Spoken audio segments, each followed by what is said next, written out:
ವೀಕ್ಷಕರ ನಮಸ್ತೆ. ಇವತ್ತಿನ ಪ್ರೈಮ್ ಟೈಮ್ ಕಾರ್ಯಕ್ರಮಕ್ಕೆ ಸ್ವಾಗತ. ಇವತ್ತಿನ ಪ್ರೈಮ್ ಟೈಮ್ ಕಾರ್ಯಕ್ರಮದಲ್ಲಿ ನಾವು ಮಾತ್ರ ಅಲ್ಲ, ನಮ್ಮ ಕರಾವಳಿ ಭಾಗದ ಜನರು ಚರ್ಚೆ ಮಾಡ್ತಾ ಇರುವಂತಹ ವಿಚಾರ, ಜೊತೆಗೆ ಆತಂಕದಲ್ಲಿ ಚರ್ಚೆ ಮಾಡ್ತಾ ಇರುವಂತಹ ವಿಚಾರ, ಕರಾವಳಿ ಭಾಗಕ್ಕೆ ಏನಾಗಿದೆ ಅನ್ನುವಂತಹ ವಿಚಾರ. ಯಾಕಂತ ಬಂದಾಗ ಇತ್ತೀಚಿನ ದಿನಗಳಲ್ಲಿ ಸಾಲು ಸಾಲು ಕರಾವಳಿ ಭಾಗದಲ್ಲಿ ಈ ಮಾಟ ಮಂತ್ರ ಅಥವಾ ಪ್ರೇತ ಉಚ್ಚಾಟನೆಗಳು, ಬ್ರಹ್ಮ ರಾಕ್ಷಸನ ಉಚ್ಚಾಟನೆಗಳು, ಭೂತ ಪ್ರೇತದ ಹಾವಳಿಗೆ ಇದೇ ಸುದ್ದಿ ಕೇಳಲಿಕ್ಕೆ ಸಿಗುವಂಥದ್ದು, ಜೊತೆಗೆ ಕಾಣಲಿಕ್ಕೆ ಸಿಗುವಂಥದ್ದು. ಇದರ ಮುಂದುವರಿದ ಭಾಗವಾಗಿ ಬೆಳ್ತಂಗಡಿಯ ಮಾಲಾಡಿ ಬಹಳಷ್ಟು ಸದ್ದು ಮಾಡ್ತಾ ಇದೆ, ಸುದ್ದಿ ಮಾಡ್ತಾ ಇದೆ. ಯಾಕಂದರೆ ಬೆಳ್ತಂಗಡಿಯ ಮಾಲಾಡಿಯಲ್ಲಿರುವಂತಹ ಒಂದು ಮನೆಯಲ್ಲಿ ರಾತ್ರೋರಾತ್ರಿ ಯಾರೋ ಬಂದಂತಹ ಅನುಭವ ಆಗುತ್ತೆ, ಯಾರೋ ಓಡಾಡಿದಂತಹ ಅನುಭವ ಆಗುತ್ತೆ. ಜೊತೆಗೆ ಅಡುಗೆ ಕೋಣೆಯಲ್ಲಿ ಸರಿಯಾಗಿ ಇಟ್ಟಂತಹ ಪಾತ್ರೆಗಳು ಚೆಲ್ಲಾಪಿಲ್ಲಿ ಆಗುತ್ತೆ, ಕೆಳಗೆ ಬೀಳುತ್ತೆ. ಇವೆಲ್ಲದರ ಜೊತೆಗೆ ಬಟ್ಟೆಗಳಿಗೆ ಬೆಂಕಿ ಬಿದ್ದು ಹೊತ್ತಿ ಉರಿಯುತ್ತೆ. ಇವೆಲ್ಲದರ ಜೊತೆಗೆ ಯಾರೋ ಬಂದು ಕುತ್ತಿಗೆ ಹಿಡಿದಂತಹ ಒಂದು ಅನುಭವವಾಗುತ್ತೆ ಅನ್ನುವಂತಹ ವಿಚಾರಗಳ ನಡುವೆ ಇದು ಪ್ರೇತದ ಕಾಟವೋ, ಭೂತದ ಕಾಟವೋ, ಪಿಶಾಚಿಯ ಕಾಟವೋ ಅನ್ನುವಂತಹ ನಿಟ್ಟಿನಲ್ಲಿ ಆ ಒಂದು ಮನೆಯವರು ಕೂಡ ಒಂದು ಫೋಟೋವನ್ನು ತೆಗಿತಾರೆ. ವಿಡಿಯೋದಲ್ಲಿ ರೆಕಾರ್ಡನ್ನು ಮಾಡಬೇಕು ಅನ್ನೋ ನಿಟ್ಟಿನಲ್ಲಿ ಹೊರಟಾಗ ಅಲ್ಲಿ ದೆವ್ವದ ಮುಖ ಸಿಕ್ಕಿದೆ, ಅಥವಾ ಇವರಿಗೆ ಕಾಟ ಕೊಡುವಂತಹ ಆ ಒಂದು ದೆವ್ವದ ಫೋಟೋ ಅಲ್ಲಿ ಕ್ಲಿಕ್ ಆಗಿದೆ ಅನ್ನುವಂತಹ ಸುದ್ದಿ ಬಹಳಷ್ಟು ರಾತ್ರೋರಾತ್ರಿ ಹರಿದಾಡುತ್ತೆ. ಜೊತೆಗೆ ಆ ಒಂದು ವಿಡಿಯೋವನ್ನು ನೋಡಿ ಬಹಳಷ್ಟು ಜನರು ಶಾಕ್ ಆಗಿದ್ದಾರೆ. ಜೊತೆಗೆ ಬಹಳಷ್ಟು ಜನರು ನಿಜವಾಗ್ಲೂ ಕೂಡ ಪ್ರೇತಾತ್ಮ, ಭೂತ ಅಥವಾ ಈ ಪಿಶಾಚಿ ಅನ್ನುವಂಥದ್ದು ಇದೆಯಾ ಅನ್ನುವಂತಹ ಪ್ರಶ್ನೆಯನ್ನ ಈ ಒಂದು ಪ್ರಸಂಗ ಹುಟ್ಟುಹಾಕಿದೆ, ಈ ಒಂದು ಘಟನೆ ಹುಟ್ಟಾಗಿದೆ. ಇವೆಲ್ಲದರ ಜೊತೆಗೆ ಆ ಗ್ರಾಮದ ಜನರು ಕೂಡ ಆತಂಕಕ್ಕೆ ಒಳಗಾಗಿದ್ದಾರೆ. ನಿಜವಾಗ್ಲೂ ಕೂಡ ಆ ಮಾಲಾಡಿಯ ಬೆಳ್ತಂಗಡಿಯ ಮನೆಯಲ್ಲಿ ನಿಜವಾಗ್ಲೂ ಕೂಡ ದೆವ್ವ ಇದೆಯಾ, ಪ್ರೇತ ಇದೆಯಾ ಅನ್ನುವಂತಹ ಪ್ರಶ್ನೆ, ಹೀಗೆ ಬಹಳಷ್ಟು ಪ್ರಶ್ನೆಗಳನ್ನು ಹುಟ್ಟು ಹಾಕಿದಂತಹ ಈ ಒಂದು ಪ್ರೇತಾತ್ಮ, ಜೊತೆಗೆ ಆ ಒಂದು ಮನೆ, ಜೊತೆಗೆ ಈ ಒಂದು ಘಟನೆ ಏನಾಗಿದೆ ಈ ಬಗ್ಗೆ ಕಂಪ್ಲೀಟ್ ಡೀಟೇಲ್ಸ್ ಬರ್ತಾ ಇದೆ, ನೋಡ್ಕೊಂಬನ್ನಿ. ಭೂತದ ಚೇಷ್ಟೆಗೆ ಕಂಗಾಲಾದ ಬಡ ಕುಟುಂಬ. ಮನೆಯಲ್ಲಿ ನಿತ್ಯ ನಡೆಯುತ್ತದೆ ವಿಚಿತ್ರಕಾರಿ ಘಟನೆಗಳು. ಮೊಬೈಲ್ನಲ್ಲಿ ಸೆರೆಯಾಯ್ತು ಕಾಟ ಕೊಡುವ ಭೂತದ.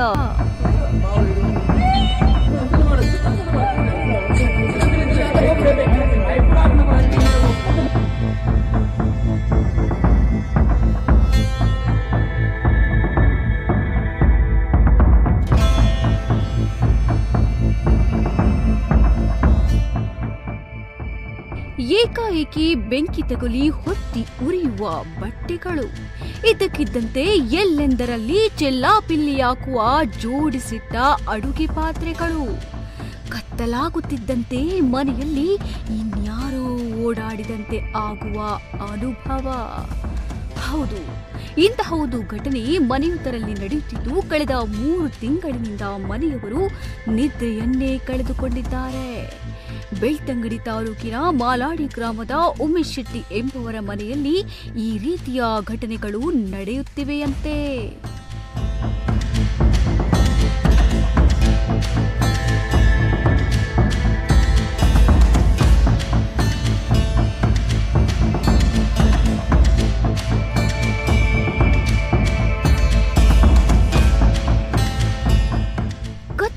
ಆವರಿಸುತ್ತಿದ್ದಂತೆ ನಡೆಯುವ ಈ ವಿಚಿತ್ರಕಾರಿ ಘಟನೆಯಿಂದ ಮಾಲಾಡಿಯ ಈ ಮನೆ ಭಾರೀ ಕುತೂಹಲಕ್ಕೆ ಕಾರಣವಾಗಿದೆ. ಉಮೇಶ್ ಶೆಟ್ಟಿ ಹಾಗೂ ಅವರ ಪತ್ನಿ ಮತ್ತು 2 ಮಕ್ಕಳು ಈ ಮನೆಯಲ್ಲಿ ವಾಸವಾಗಿದ್ದು ಕಳೆದ 3 ತಿಂಗಳಿನಿಂದ ಈ ಅನುಭವ ಆಗುತ್ತಿದೆ ಎಂದು ಹೇಳಿದ್ದಾರೆ. ವಿಶೇಷ ಅಂದ್ರೆ ಉಮೇಶ್ ಶೆಟ್ಟಿ ಅವರ ಮಗಳು ತನ್ನ ಮೊಬೈಲ್ ಮೂಲಕ ಈ ವಿಚಿತ್ರ ಘಟನೆಗಳನ್ನ ಚಿತ್ರೀಕರಿಸಿಕೊಂಡಿದ್ದಾರೆ. ಈ ವೇಳೆ ಮಹಿಳೆಯ ಮುಖವನ್ನ ಹೋಲುವ ಆಕೃತಿಯೊಂದು ಮೊಬೈಲ್ ಫೋನ್ನಲ್ಲಿ ಸೆರೆಯಾಗಿದೆ. ಹೀಗಾಗಿ ಇದು ಭೂತದ ಚೇಷ್ಟೆ ಅಂತ ಹೇಳಲಾಗಿದ್ದು ಗ್ರಾಮದ ಜನರು ಇದರ ಪರಿಶೀಲನೆ ನಡೆಸಲು ಈ ಮನೆಗೆ ಬರ್ತಾ ಇದ್ದಾರೆ.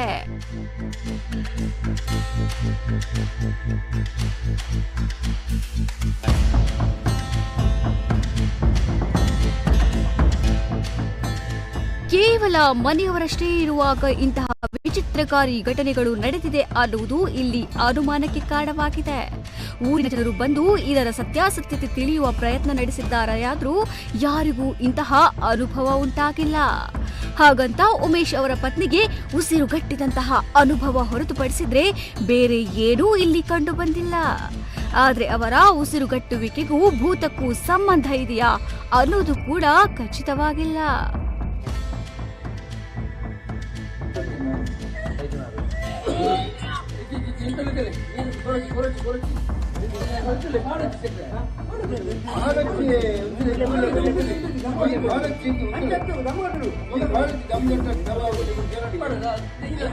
ಯಾವಾಗ ಇವರು ಮೊಬೈಲ್ನಲ್ಲಿ ವಿಚಿತ್ರ ಆಕೃತಿಯ ಫೋಟೋ ತೆಗೆದು ಊರ ಜನರಿಗೆ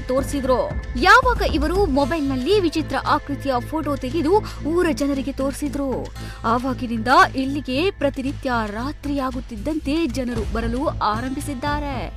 ಆದ್ರೆ ಊರವರ ಮುಂದೆ ಭೂತ ಪ್ರತ್ಯಕ್ಷವಾಗದೆ ಇರೋ ಕಾರಣ ಈ ಕಥೆಯ ಬಗ್ಗೆ ಜನರಿಗೆ ಅನುಮಾನ ಆರಂಭವಾಗಿದೆ. ಅಸಲಿಗೆ ಇಲ್ಲಿ ನಡೆಯುತ್ತಿರುವುದು ಭೂತದ ಚೇಷ್ಟೆಯೋ ಅಥವಾ ಮನುಷ್ಯ ನಿರ್ಮಿತ ಚೇಷ್ಟೆಯೋ ಅನ್ನೋ ಅನುಮಾನಗಳು ಜನರಿಗೆ ಕಾಡಿದೆ.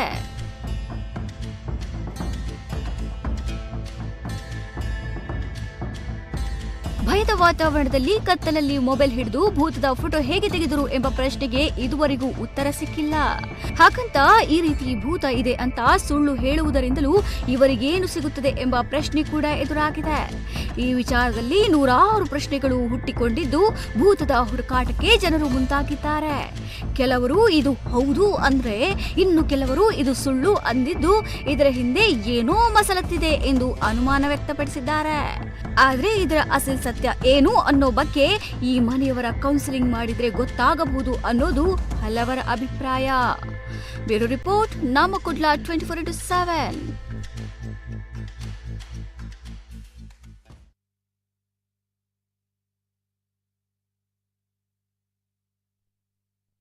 ಇದು ಬೆಳ್ತಂಗಡಿಯ ಮಾಲಾಡಿಯಲ್ಲಿ ನಡೆದಿರುವಂತಹ ಘಟನೆ, ಜೊತೆಗೆ ನಡೀತಾ ಇರುವಂತಹ ಘಟನೆ. ಯಾಕಂದ್ರೆ 3 ತಿಂಗಳಿಂದ ನಿತ್ಯ ನಿರಂತರವಾಗಿ ಇಂತಹ ಘಟನೆಗಳು ನಡೆಯುತ್ತೆ ಅನ್ನುವಂತಹ ಒಂದು ವಿಚಾರ ಆ ಭಾಗದ ಮನೆಯವರು ಹೇಳ್ತಾ ಇರುವಂತಹ. ಜೊತೆಗೆ ಫಾರ್ ದ ಫಸ್ಟ್ ಟೈಮ್ ನೇರವಾಗಿ ಮೊಬೈಲ್ ಫೋನಲ್ಲಿ ಪ್ರೇತಾತ್ಮದ ಮುಖವೂ ಕೂಡ ರೆಕಾರ್ಡ್ ಆಗಿದೆ. ಆ ದೆವ್ವದ ಫೋಟೋವು ಕೂಡ ಮುಖವೂ ಕೂಡ ರೆಕಾರ್ಡ್ ಆಗಿದೆ. ಇವೆಲ್ಲದರ ಜೊತೆಗೆ ಬಟ್ಟೆಗೆ ಬೆಂಕಿ ಬೀಳುತ್ತಂತೆ ಆ ಕೂಡ ವಿಡಿಯೋ ಇದೆ. ಸೊ ಜೊತೆಗೆ ಒಟ್ಟಿನಲ್ಲಿ ಈ ಒಂದು ಘಟನೆ ಬಹಳಷ್ಟು ಆತಂಕವನ್ನ ಆ ಭಾಗದ ಜನರಲ್ಲಿ ಸೃಷ್ಟಿ ಮಾಡಿದೆ. ಇವೆಲ್ಲದರ ಜೊತೆಗೆ ನಾವು ಕಂಡಿದ್ದೇವೆ, ಈ ಹಿಂದೆ ಬ್ರಹ್ಮ ರಾಕ್ಷಸ ಉಚ್ಚಾಟನೆ ನಮ್ಮ ಮಂಗಳೂರಿನಲ್ಲಿ ನಡೆದಿತ್ತು ಬಹಳಷ್ಟು 2-3 ಕಡೆಗಳಲ್ಲಿ. ಜೊತೆಗೆ ಇನ್ನೊಂದು ಕಡೆಗಳಲ್ಲಿ ಮಹಾಮೃತ್ಯುಂಜಯ ಹೋಮವನ್ನು ಕೂಡ ಮಾಡಿದ್ರು. ಯಾಕಂದರೆ ಆ ಭಾಗದಲ್ಲಿ ಗ್ರಾಮದಲ್ಲಿ ಬಹಳಷ್ಟು ಜನರು ಸಾಯ್ತಾ ಇದ್ದಾರೆ. 50ಕ್ಕೂ ಕೂಡ ಅಕಾಲಿಕ ಮರಣ ಆಗ್ತಾ ಇತ್ತು ಅನ್ನುವಂಥ ನಿಟ್ಟಿನಲ್ಲಿ. ಜೊತೆಗೆ ಮಾಟ ಮಂತ್ರಗಳು, ಪ್ರೇತಾತ್ಮದ ಉಚ್ಚಾಟನೆಗಳು ಸೇರಿದಂತೆ ಈ ಒಂದು ಪ್ರೇತದ ಕಾಟವು ಕೂಡ ಈ ಮನೆಯಲ್ಲಿ ಇದೆಯಂತೆ. ಸೊ ಹಾಗಿದ್ದಾಗಿ ಎಲ್ಲ ವಿಚಾರದ ಬಗ್ಗೆ ಚರ್ಚೆಯನ್ನು ಮಾಡಬೇಕು. ಜೊತೆಗೆ ತಮ್ಮ ಅಭಿಪ್ರಾಯ, ತಮ್ಮ ಅಭಿವ್ಯಕ್ತಿ ಸ್ವಾತಂತ್ರ್ಯ ಅದಕ್ಕೂ ಕೂಡ ಮುಕ್ತವಾಗಿರುವಂಥ ಅವಕಾಶ ಇದೆ. ನೇರವಾಗಿ ಕರೆ ಮಾಡ್ಬೋದು, ತಮ್ಮ ಅಭಿಪ್ರಾಯವನ್ನ ಈ ವಿಚಾರದ ಬಗ್ಗೆ ಮಾತಾಡ್ಬೋದು. ನೇರವಾಗಿ ನಮ್ಮ ಅತಿಥಿಗಳು ಜಾಯಿನ್ ಆಗಿದ್ದಾರೆ. ಆತ್ಮೀಯವಾದಂಥ ಸ್ವಾಗತವನ್ನ ಮಾಡ್ತಾ ಇದ್ದೇನೆ. ಮೊದಲದಾಗಿ ನಮ್ಮ ಜೊತೆ ಇವತ್ತಿನ ಕಾರ್ಯಕ್ರಮದಲ್ಲಿ ನಮ್ಮ ಕರ್ನಾಟಕ ನಾಡು ಕಂಡಂತಹ ಖ್ಯಾತ ಪವಾಡ ರಹಸ್ಯ ಬಯಲು ತಜ್ಞರು ನಮ್ಮ ಜೊತೆ ಹುಲಿಕಲ್ ನಟರಾಜ್ ಸರ್ ಜಾಯಿನ್ ಆಗಿದ್ದಾರೆ. ಡಾಕ್ಟರ್ ಹುಲಿಕಲ್ ನಟರಾಜ್ ಸರ್, ಆತ್ಮೀಯವಾದಂಥ ಸ್ವಾಗತ ಸರ್ ತಮಗೆ. ನಮಸ್ತೆ ನಮಸ್ತೆ. ಟಿವಿಯ ಎಲ್ಲರಿಗೂ ಕೂಡ ನಮಸ್ಕಾರ, ಸ್ವಾಗತ. Okay sir, yes, thank you sir, thank you. ಇವತ್ತಿನ ಕಾರ್ಯಕ್ರಮದಲ್ಲಿ ನಮ್ಮ ಜೊತೆ ಜಾಯಿನ್ ಆಗಿದ್ದೀರಿ. ನಾನು ಮಾತಾಡಬೇಕು ಸರ್ ತಮ್ಮ ಜೊತೆ. ಅಂಡ್ ಬಿಫೋರ್ ದಟ್ ನಮ್ಮ ಜೊತೆ ಇವತ್ತಿನ ಕಾರ್ಯಕ್ರಮದಲ್ಲಿ ಹಿರಿಯ ಪತ್ರಕರ್ತರು ಜಿತೇಂದ್ರ ಕುಂದೇಶ್ವರ್ ಇದ್ದಾರೆ, ವಿಶ್ವವಾಣಿ. ಆತ್ಮೀಯವಾದಂಥ ಸ್ವಾಗತ ಸರ್. ನಮಸ್ತೆ. ನಮಸ್ಕಾರ. ಅದೇ ರೀತಿ ನಮ್ಮ ಜೊತೆ ಇವತ್ತಿನ ಕಾರ್ಯಕ್ರಮದಲ್ಲಿ ಖ್ಯಾತ ಮನೋರೋಗ ತಜ್ಞರು ಡಾಕ್ಟರ್ ಅರುಣ್ ಭಟ್ ಸಿ ಅವರಿದ್ದಾರೆ. ಆತ್ಮೀಯವಾದಂಥ ಸ್ವಾಗತ ಅರುಣ್ ಭಟ್ ಅವರಿಗೆ. ನಮಸ್ತೆ ಸರ್. ನಮಸ್ತೆ ಸರ್. 3 ಅತಿಥಿಗಳು ಕೂಡ ಕಾರ್ಯಕ್ರಮದಲ್ಲಿ ಜಾಯಿನ್ ಆಗಿದ್ದಾರೆ. ಜೊತೆಗೆ ನಾನು ನೇರವಾಗಿ ನಾನು ಫಸ್ಟ್ ಸೆಕ್ಷನ್ ತೆಗೆದುಕೊಳ್ತಾ ಹೋಗ್ತೀನಿ ನಮ್ಮ ಗೆಸ್ಟ್ಗಳ ಜೊತೆ. ತದನಂತರ ತಮ್ಮ ಕರೆಗಳನ್ನ ಬಹಳಷ್ಟು ಕರೆಗಳು ಮಾಡ್ತಾ ಇದೆ, ಕರೆಗಳನ್ನು ಕೂಡ ತೆಗೆದುಕೊಳ್ತೀನಿ. ನಾನು ನೇರವಾಗಿ ಫಸ್ಟ್ ಸೆಕ್ಷನ್ ಹೋಗ್ತಾ ಇದ್ದೀನಿ. Hulikal Nataraj sir, first section sir, ಏನ್ ಹೇಳಿಕ್ಕೆ ಇಷ್ಟಪಡ್ತೀರಾ? ಭೂತವೋ, ಪ್ರೇತವೋ ಅಥವಾ ಚೇಷ್ಟೆಯೋ ಅನ್ನುವಂತಹ ಪ್ರಶ್ನೆಗಳ ನಡುವೆ ಎಸ್, ಈ ಒಂದು ಘಟನೆಯನ್ನು ನೋಡಿದಾಗ ಬಹಳಷ್ಟು ಘಟನೆಗಳನ್ನ ತಮ್ಮ ಜೀವನ ಪರ್ಯಂತ ನೋಡಿದವರು, ಹಾಗಿದ್ದಾಗ ಈ ಒಂದು ಘಟನೆಯನ್ನ ತಾವು ಗಮನಿಸಿದಾಗ ಫಸ್ಟ್ ಸೆಕ್ಷನ್ ಸರ್ ಏನ್ ಹೇಳ್ತೀರಿ?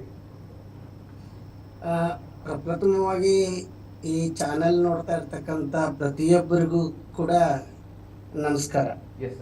ಮನುಷ್ಯ ನಂಬಿಕೆಯ ತಳಹದಿಯ ಮೇಲೆಯೇ ತನ್ನ ಬದುಕನ್ನ ಕಟ್ಕೊಂಡು ಬರ್ತಾ ಇದ್ದಾನೆ. ಮನುಷ್ಯನಿಗೆ ಮೂಲ ನಂಬಿಕೆಗಳು ಬೇಕು, ಈ ಮೂಢ ನಂಬಿಕೆಗಳು ಬೇಡ. ಹಾಗಾದ್ರೆ ನನ್ನ ಈ ನಿನ್ನೆ ಮೊನ್ನೆಯಿಂದ ಇಲ್ಲಿ ನಡೆದ ಘಟನೆಗಳನ್ನ ಕೂಲಂಕಷವಾಗಿ ಪರಿಶೀಲನೆ ಮಾಡಿದಾಗ ಒಂದೊಂದಾಗಿ ನಾನು ಹೇಳ್ತೀನಿ, ಇದು ಪ್ರೇತಾತ್ಮದ, ಪಿಶಾಚಿಯ, ದೆವ್ವದ, ದೇವರ ಕಾಟ ಖಂಡಿತ ಅಲ್ಲ. ಅತಿಮಾನುಷ ಶಕ್ತಿ ಇದೆ ಅಂತ ಹೇಳುವಂತರಾದ್ರೂ ಕೂಡ ಅದು ಅಲ್ಲ. ಅಗೋಚರವಾದ ಶಕ್ತಿ ಇದೆ ಅನ್ನೋದು ಕೂಡ ಖಂಡಿತ ಇಲ್ಲಿ ಮೇಲ್ನೋಟಕ್ಕೆ ಯಾವುದು ಕಂಡು ಬಂದಿಲ್ಲ, ಅಂತ ಶಕ್ತಿ ಯಾವುದು ಇಲ್ಲ. ಆದ್ರೆ ಒಂದೊಂದಾಗಿ ಎಳೆಯಾಗಿ ನಾವು ಮಾತನಾಡ್ತಾ ಹೋದ್ರೆ ಒಂದು ಬೆಂಕಿ ಹತ್ಕೊಳ್ಳುತ್ತೆ ಅಂತ ತಿಳ್ಕೊಳ್ಳೋಣ. ವಿಜ್ಞಾನ ಅಥವಾ ಪ್ರಕೃತಿ ಏನ್ ಹೇಳುತ್ತೆ? ಎರಡು ವಸ್ತುಗಳ ಘರ್ಷಣೆ ಇಲ್ದಲೆ ಬೆಂಕಿ ಹತ್ಕೊಳ್ಳಕ್ ಸಾಧ್ಯ ಆಗಲ್ಲ, ಸಾರ್ವಕಾಲಿಕ ಸತ್ಯ.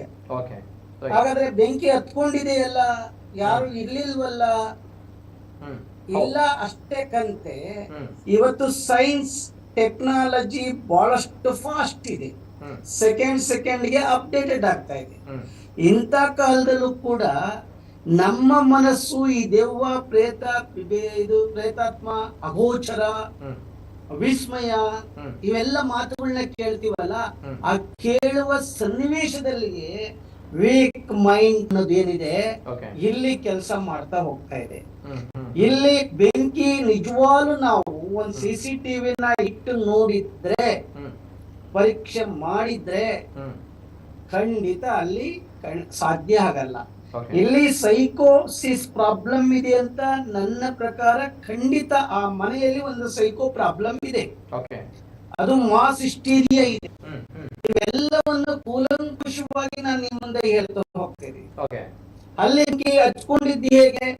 ಉರಿತಾ ಇದ್ದಾಗ ನೋಡ್ತಾ ಇದ್ವಿ, ಉರಿಯೋದಕ್ಕಿಂತ ಮುಂಚೆ ಹಾಗಾದ್ರೆ ಘಟನೆ ಬೆಂಕಿ ನೋಡಿದ್ರೆ ಯಾರು, ಹಚ್ಕೊಳ್ಳೋದಕ್ಕಿಂತ ಮುಂಚೆ ಯಾರು? ಇವೆಲ್ಲ ಪ್ರಶ್ನೆಗಳ ಎಡೆಯಾಗಿ ಬಿಚ್ಚುತ್ತಾ ಹೋದಾಗ ನಮಗೆ ಸೂಕ್ಷ್ಮವಾಗಿ ಉತ್ತರಗಳು ಗೊತ್ತಾಗುತ್ತೆ. ಇಲ್ಲಿ ಎರಡು ವಸ್ತುಗಳ ಘರ್ಷಣೆ ಇಲ್ಲದೆ ಬೆಂಕಿ ಹತ್ಕೊಳಕ್ ಆಗಲ್ಲ, ನಂಬರ್ 1. ಎರಡನೇದಾಗಿ ಪಾತ್ರೆಗಳು ಚೆಲ್ಲಾಡ್ತವೆ. ಎಸ್, ಅಲ್ಲಿ ಮೂಕ ಪ್ರಾಣಿಗಳಿರ್ಬೋದು, ಅಥವಾ ಸಣ್ಣ ಇಗಳಿರ್ಬೋದು, ಅಥವಾ ಸ್ಪ್ಲಿಟ್ ಪರ್ಸನಾಲಿಟಿ ಅಂತ ಹೇಳ್ತೀವಿ. ನಮ್ಮ ಸೈಕಾಲಜಿಯ ಪ್ರಕಾರ ಇರುಳುಗಾಮಿಗಳು ಅಂತ ಕರಿತೀವಿ, ರಾತ್ರಿ ಸಂಚಾರ ಮಾಡೋರು ಅಂತ ಹೇಳಿ ಕರಿತೀವಿ. ನಿದ್ದೆಗಣ್ಣಲ್ಲೂ ಕೂಡ ನಾವೇನೋಗಿ ಅಡಿಗೆ ಮಾಡುವ ಜನಗಳನ್ನ ನೋಡ್ತೇವೆ. ನಮ್ಮ ಬ್ರೈನ್ ಅಲ್ಲಿ ಕೆಮಿಕಲ್ಸ್ ಇಂಬ್ಯಾಲೆನ್ಸ್ ಆದಾಗ ಅಡಿಗೆ ಮಾಡ್ತಾರೆ, ಕಣ್ಮುಚ್ಕೊಂಡೆ ಅಡಿಗೆ ಮಾಡ್ತಾರೆ, ಕಣ್ಮುಚ್ಕೊಂಡೆ ಹೋಗಿ ನೀರು ಕುಡಿತಾರೆ, ಕಣ್ಮುಚ್ಕೊಂಡೆ ಕಾಫಿ ಮಾಡ್ತಾರೆ, ಕಣ್ಮುಚ್ಕೊಂಡೆ ಬಂದು ಕೂತ್ಕೊಳ್ತಾರೆ, ಹೊರಗಡೆ ತಿರುಗಾಡ್ತಾರೆ. ನಾನು ಸಾಕಷ್ಟು ಸೆರೆ ಹಿಡಿದೆ ಈ ವಿಷಯದಲ್ಲಿ. ಸೀದಾ ಊರಿನಿಂದ ಹೊರಗಡೆ ಹೋಗಿ ಮಶಾನದಲ್ಲಿ ಕೂತಿರುವಂತ ಎಷ್ಟೋ ಜನಗಳನ್ನ ನಾನು ನೋಡಿದ್ದೀನಿ. ಅದು ಒಳ ಮನಸ್ಸು ಆ ಕ್ರಿಯೆ ಮಾಡ್ತಾ ಇರುತ್ತೆ. ಇದು ಒಂದು ಮಾನಸಿಕವಾಗಿ ಅಲ್ಲಿ ಯಾವುದು ನಡೆದಿರ್ಬೋದು, ಅಥವಾ ಅಲ್ಲಿ ಪ್ರಾಣಿಗಳು ಚೆಲ್ಲಾಟ ಆಗಿರ್ಬೋದು, ಅಥವಾ ಪ್ರತಿನಿತ್ಯ ಈ ಮನೆಯಲ್ಲಿ ನಡೀತಲೇ ಇರುತ್ತೆ. ಈ ಭಯ ಉಂಟಾದಾಗ, ಮಾಸ್ ಹಿಸ್ಟೀರಿಯಾ ಉಂಟಾದಾಗ ಎಲ್ಲರೂ ಜಾಗೃತ ಅವಸ್ಥೆಯಲ್ಲಿ ಇರ್ತೀವಲ್ಲ, ಏನೋ ಒಂದಾದಾಗ ಆಗೋಯ್ತು, ಪಾತ್ರೆಗಳು ಉದುರಿಬಿಡ್ತು ಅಂತ ಹೇಳ್ಬಿಡ್ತೀವಿ. ಮೂರನೇದು ಇಮೇಜ್ ಬಿಲ್ಟ್ ಆಯ್ತು. ಎಸ್, ಇಲ್ಲೇ ಯೋಚನೆ ಮಾಡಿ. ನೀವೇನು ಇಲ್ದಲೆ, ಯಾವುದೇ ಘಟನೆ ನಡೆದಲೆ ಒಂದು ಮೊಬೈಲ್ ಇಟ್ಕೊಂಡು ಒಂದು CCTV ಮುಂದೆ ಸಣ್ಣ ಇದನ್ನ ಕವರೇಜ್ ಮಾಡ್ತಾ ಇದ್ದಾಗ ಮೊಬೈಲ್ ಎಂತ ಇಮೇಜ್ ಕೂಡ ಬರ್ತಿದೆ, ಆಗತ್ತೆ, ನಾವು ಮಾಡ್ಬೋದು. ಮನಸ್ಸಿನಂತೆ ಮಹಾದೇವ ಅಂತ ಹೇಳಿ ನಾವ್ ಹೇಗೆ ಕವಿ ರವಿ ಕಾಣದ್ದನ್ನ ಕವಿ ಕಂಡ ಅಂತ, ಈ ಮನಸ್ಸು ದೇವರು ಕಾಣದ್ದನ್ನ ಈ ಮನಸ್ಸು ಬಿಲ್ಡಪ್ ಮಾಡ್ಕೊಳತ್ತೆ. ಅದಕ್ಕೆ ಕಂಡಿರ್ಬೋದು. ಆ ಮನೆಯಲ್ಲಿ ಆ ತಾಯಿ ಮಾತಾಡ್ತಾ ಇದ್ದಾಗ ನೋಡಿದ್ರೆ ನನಗೆ ಕತ್ತಿಸಿದಂಗ ಆಗ್ಬಿಡ್ತು, ನನ್ ಮೈ ಮೇಲೆ ಉತ್ಕೊಂಡಂಗ ಆಯ್ತು. ದಿಸ್ ಈಸ್ ಆಕೆ ಒಂದಿಷ್ಟು ಓಸಿಡಿಗೆ ತುತ್ತಾಗಿದ್ದಾರೆ, ಸೈಕೋಸಿಸ್ ಆಗಿದ್ದಾರೆ. ಮಕ್ಕಳೆಲ್ಲ ಹೇಳ್ತಾರಲ್ಲ ಸರ್, ನಡ್ಕೊಂಡಂಗಾಯ್ತು, ಇಲ್ಲಿ ಅಲ್ಲೇನೋ ಒಂದ್ ಶಬ್ದ ಬಂದಂಗಾಯ್ತು. ಅವ್ರ ಅಪ್ಪ ಹೇಳ್ತಾರೆ, ಆ ಮಗು ಹೇಳ್ತಾರೆ. Yes, this is whole and soul family ಇದೆಯಲ್ಲ, ಒಂದು ಮಾಸ್ ಹಿಸ್ಟೀರಿಯಾಕ್ಕೊಳಗಾಗ್ತದೆ. ಆ ಒಂದು ಎಲ್ಲ ಇನ್ನೊಂದು ಇದೇ ಕೂಡ್ಲ ಅವರು ಅಲ್ಲಿ ಹೋಗಿ ಚರ್ಚೆ ಮಾಡ್ಕೊಂಡು ಬಂದಾಗ ಒಬ್ರು ಒಳಗಡೆ ಹೋಗಿ ಎಂಟ್ರಿ ಆಗ್ತಾರೆ, ಒಂದ್ ಅರ್ಧ ಗಂಟೆ ಚೆಕ್ ಮಾಡ್ತಾರೆ ನೋಡೋಣ ಅಂತ.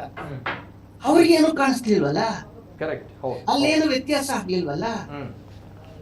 ಇಲ್ಲಿ ಅರ್ಥ ಮಾಡ್ಕೋಬೇಕಾಗಿರೋದು ಅಟೆನ್ಷನ್ ಡಿಸಾರ್ಡರ್, ಒಬೇಸಿವ್ ಕಂಪಲ್ಸರಿ ಡಿಸಾರ್ಡರ್, ಮತ್ತು ಒಂದಿಷ್ಟು ಮಾಸ್ ಹಿಸ್ಟೀರಿಯಾ, ಅಂಡ್ ದೆನ್ ಅದ್ರೊಳಗಡೆ ಒಂದು ಸೈಕೋಸಿಸ್ ಪ್ರಾಬ್ಲಮ್. ಇವೆಲ್ಲವೂ ಇರೋದ್ರಿಂದ ಇವುಗಳು ಗೌಣ ಆಗ್ತವೆ. ಯಾವುದೋ ಪ್ರೇತಾತ್ಮ, ಆತ್ಮ. ಆಮೇಲೆ ಅಲ್ಲಿ ಇನ್ನೊಬ್ರು ಮಾತನಾಡ್ತಾ ಇದ್ರು, ಮಾಟ ಮಂತ್ರದ್ದು ಏನೋ ನಡೆಯುತ್ತ ಅಂತ ನೀವು ಪತ್ರಿಕಾ ವರದಿಗಾರರು ಕೇಳ್ತಾ ಇದ್ದಾಗ, ಅವರು ಒಬ್ಬ ವೇಷಗಳನ್ನ ಹಾಕೊಳ್ಳುವಂತವ್ರು, ಗಣವನ್ನ ಕಟ್ಕೊಳ್ಳುವಂತವ್ರು ಹೇಳ್ತಾ ಇದ್ರು. ನಾನು ಅದಕ್ಕೆಲ್ಲ ಗೊತ್ತಿಲ್ಲ, ನಂಬಿಕೆ ಇಲ್ಲ ಅಂತ. ಎಸ್, ಅಲ್ಲೇ ಉತ್ತರ ಇದೆ, ಪ್ರಶ್ನೆನೂ ಅಲ್ಲೇ ಇದೆ. ಅಲ್ಲೇ ಡ್ರಾ ಆಗಿದೆ, ಅಲ್ಲೇ ಬಹುಮಾನ ಇದೆ. ಇಡೀ ಕುಟುಂಬ ಒಂದು ತುಮಲಕ್ಕೆ ಒಳಗಾಗಿದೆ. ಒಳಗಾಗಂಗೆ ಹೊರ ಜಗತ್ತು ಒಂದಿಷ್ಟು ಪ್ರೇರಣೆ ಕೊಡ್ತಾ ಇದೆ, ಒಂದಿಷ್ಟು ಧೈರ್ಯ ತುಂಬೋರು ಕಡಿಮೆ ಆಗಿದ್ದಾರೆ. ನಾನು ಹೇಳ್ತೀನಿ, ಅಲ್ಲಿ ಪ್ರೇತ ಅಥವಾ ಭೂತ ಅಥವಾ ಗಣ ಅಥವಾ ಇನ್ನೊಂದು ಯಾವುದೂ ಇಲ್ಲ. ಮನಸ್ಸಿನ ಒಳಗಡೆ ಆಗ್ತಕ್ಕಂಥ ತುಮಲಗಳಿಂದ ಈ ರೀತಿ ಆಗ್ತಾ ಇದೆ.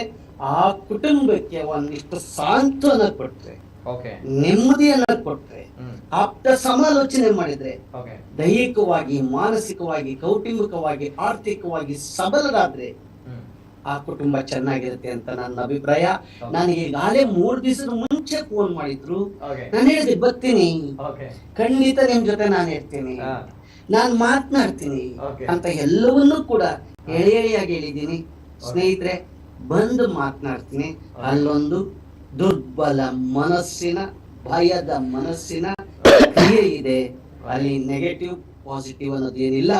ಅದಕ್ಕೆ ಆಪ್ತ ಸಮಾಲೋಚನೆ ಕುಟುಂಬಕ್ಕೆ ಬೇಕಾಗಿದೆ. ಈ ಜಗತ್ತಲ್ಲಿ ಯಾವುದು ನೆಗೆಟಿವ್ ಪಾಸಿಟಿವ್ ಅನ್ನೋದಿಲ್ಲ, ಮನಸ್ಸಲ್ಲಿದೆ ಪಾಸಿಟಿವ್ ಅಂಡ್ ನೆಗೆಟಿವ್ ಅಂತ. ಮನಸ್ಸು ನಾವು ಹೇಗೆ ತೆಗೆದುಕೊಳ್ತೀವಿ ಅನ್ನೋದ್ರ ಮೇಲೆ ನಿಂತಿದೆ. ಬನ್ನಿ, ನಮ್ಮ ಚಾನೆಲ್ ಮುಖಾಂತರ, ನಿಮ್ಗಳ ಮುಖಾಂತರ, ಸಾರ್ವಜನಿಕರ ಮುಖಾಂತರ ಆ ಕುಟುಂಬಕ್ಕೆ ಒಂದಿಷ್ಟು ಸಾಂತ್ವನ ಕೊಟ್ರೆ ಧೈರ್ಯದಿಂದ ಬದುಕನ್ನ ಕಟ್ಟಿಕೊಳ್ತಾರೆ. ನನ್ನ ನಮಸ್ಕಾರ. ಬರ್ತೇನೆ ಸರ್, ಮಾತಾಡ್ತೀನಿ. ಆದ್ರೆ ಒಂದು ವಿಚಾರ ಸರ್, ಅಂದ್ರೆ ಬಹಳ ಸೌಂಡ್ ಕೇಳಿಸ್ತಾ ಇಲ್ಲ. ಕೇಳ್ತಾ ಇದೆಯಾ ಸರ್? ಈಗ ಕೇಳ್ತಾ ಇದೆಯಾ ಸರ್? ಆಡಿಬಲ್ ಇದೆಯಾ? ಈಗ ಕೇಳ್ತಾ ಇದೆಯಾ ಸರ್? ಇಲ್ಲ, ಕೇಳಿಸ್ತಾ ಇಲ್ಲ, ದಯವಿಟ್ಟು. ಈಗ ಕೇಳಿಸ್ತಾ ಇದೆಯಾ ಸರ್? ಆಡಿಬಲ್ ಇದೆಯಾ?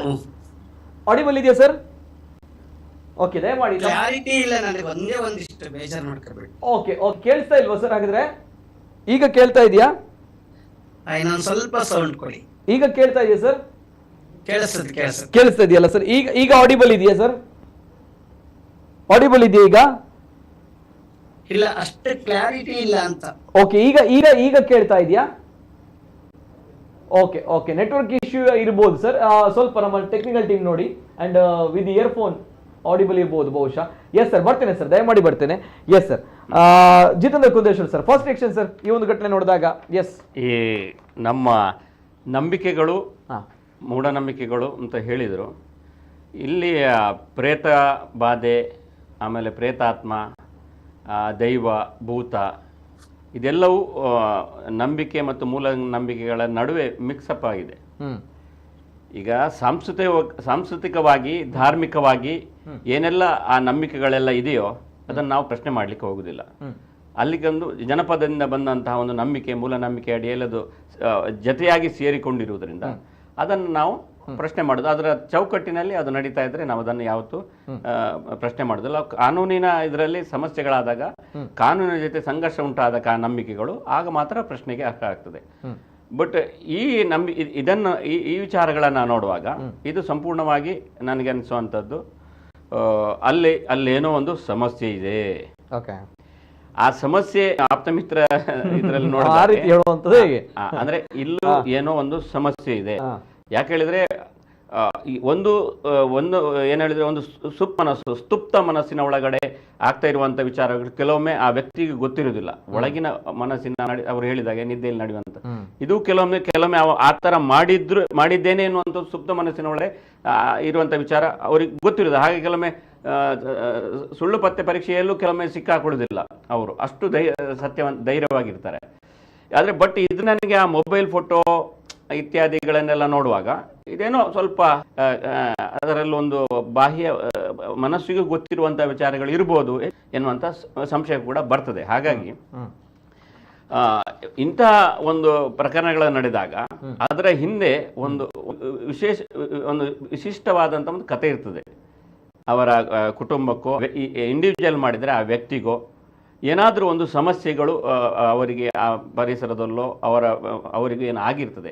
ಆ ಸಮಸ್ಯೆಯಿಂದಾಗಿ ಕೆಲವೊಮ್ಮೆ ಅವರು ಸುಪ್ತ ಮನಸ್ಸಿನಿಂದ ರಿಯಾಕ್ಟ್ ಮಾಡ್ತಾರೆ, ಕೆಲವೊಮ್ಮೆ ಆ್ಯಕ್ಟ್ ಮಾಡ್ತಾರೆ. ಅಂದರೆ ಅದನ್ನು ನಿವಾರಣೆ ಮಾಡಲಿಕ್ಕೆ ಒಂದು ಸುಪ್ತ ಮನಸ್ಸಿನಿಂದ, ಉದಾಹರಣೆಗೆ ನಮ್ಮ ಇವರು ಈ ಭಂಡಾರಿಯವರು ನಮ್ಮ ಹೇಳಿದರು ಒಮ್ಮೆ, ಮಾನಸಿಕ ಇವರು ತಜ್ಞರು, ಅವರು ಹೇಳುವಾಗ ಹೇಳ್ತಾ ಇದ್ರು. ಅಂದರೆ ಒಂದು ಮನೆಯಲ್ಲಿ ಅತ್ತೆ ಸೊಸೆ ಇದ್ರು, ಮದುವೆಯಾಗಿ ಬಂದವರು ಸೊಸೆ. ಅತ್ತೇನು ಜೋರು ಅಂತಲ್ಲ, ಸೊಸೆ ಏನು ಪಾಪ ಅಂತಲ್ಲ, ನಡೀತಾ ಇತ್ತು. ಏಕಾಏಕಿ ಒಂದು ದಿವಸ ಸೊಸೆಗೆ ದೇವಿ ಮೈ ಮೇಲೆ ಬರ್ಲಿಕ್ಕೆ ಶುರುವಾದ್ರು. ದೇವಿ ಸಿಕ್ಕಾಪಟ್ಟೆ ದೇವಿ, ಅವಳು ಹಿಂದೆ ಹಿಸ್ಟ್ರಿ ಇರಲಿಲ್ಲ ದೇವಿ ಬರುವಂಥದ್ದು. ಇಲ್ಲಿ ಬಂದ ಮೇಲೆ ದೇವಿ ಮೈ ಮೇಲೆ ಬರೋದು, ಜೋರಾಗಿ ಬರೋದು, ಮತ್ತೆ ನಮಸ್ಕಾರ ಮಾಡೋದು, ಮತ್ತೆ ಊರಿನವರು ಬರ್ಲಿಕ್ಕೆ ಶುರು ಮಾಡಿದ್ರು. ಎಲ್ಲರೂ ಅವಳಿಗೆ ಬಂದು ನಮಸ್ಕಾರ ಮಾಡಲಿಕ್ಕೆ ಶುರು ಮಾಡಿದ್ರು. ಆದರೆ ಗಂಡನಿಗೆ ಮೊದಲು ಖುಷಿ ಆಯಿತು, ಎಲ್ಲರೂ ಖುಷಿ ಪಟ್ಟರು, ಊರಿನವ್ರು ಬಂದರು, ನಮಸ್ಕಾರ ಮಾಡಿದ್ರು, ಪೂಜೆ ಮಾಡಿದರು. ಆದರೆ ಅದು ಪದೇ ಹೆಚ್ಚಾಗಿ ಅವನ ಸಂಸಾರ ಮಾಡಲಿಕ್ಕೂ ಕಷ್ಟ ಆಗ್ಲಿಕ್ಕೆ ಶುರು ಆಯಿತು. ಅದಕ್ಕೆ ಅವು ಮಾನಸಿಕ ತಜ್ಞರ ಹತ್ರ ಅವರ ಹತ್ರ ಕರ್ಕೊಂಡು ಹೋದಾಗ ಅವು ಏನು ಹೇಳಿದ್ರೆ ಅಂತ ಹೇಳಿದರೆ, ನಿಧಾನವಾಗಿ ಅತ್ತೆ ಸ್ವಲ್ಪ ಗಡುಸು, ಸ್ವಲ್ಪ ಕಮಾಂಡಿಂಗ್, ಸೊಸೆಯದ್ದು ಮಾತು ಸ್ವಲ್ಪ ನಡೆಯುವುದಿಲ್ಲ ಅಲ್ಲಿ. ಆದರೆ ಅತ್ತೆಗೆ ದೇವಿ ಮೇಲೆ ಭಾರಿ ಭಕ್ತಿ. ಆಗ ಸೊಸೆಗೆ ಒಂದು ಸುಪ್ತ ಮನಸ್ಸಿನಲ್ಲಿ ಗೊತ್ತಾಗೋಯ್ತು ದೇವಿಗೆ ಹೆದರ್ತಾರೆ ಅಂತ. ಸೊ ಅವರ ಮೈ ಮೇಲೆ, ಅವಳ ಸೊಸೆ ಮೈ ಮೇಲೆ ದೇವಿ ಬಂದರು. ದೇವಿ ಬಂದಾಗ ಅತ್ತೆ ಬಗ್ತಾರೆ, ಊರಿನವ್ರು ಬಗ್ತಾರೆ, ಎಲ್ಲರೂ ಬಗ್ತಾರೆ, ಗಂಡನು ಬಗ್ತಾರೆ. ಅಂದರೆ ಅವರ ಒಳಗಿನ ಮನಸ್ಸಿಗೆ ಒಂದು ಸಂತೃಪ್ತಿ ಸಿಗ್ತದೆ. ಸೊ ಆ ಕಾರಣಕ್ಕಾಗಿ ಆ ರೀತಿಯಾದಂಥ ಒಂದು ಮೈ ಮೇಲೆ ಬರುವಂಥದ್ದು ಭೂತ, ದೈವ ಅಥವಾ ಪ್ರೇತ ಈ ರೀತಿಯಾಗಿ ಬರುವಂಥದ್ದು ಒಂದು ಸುಪ್ತ ಮನಸ್ಸು.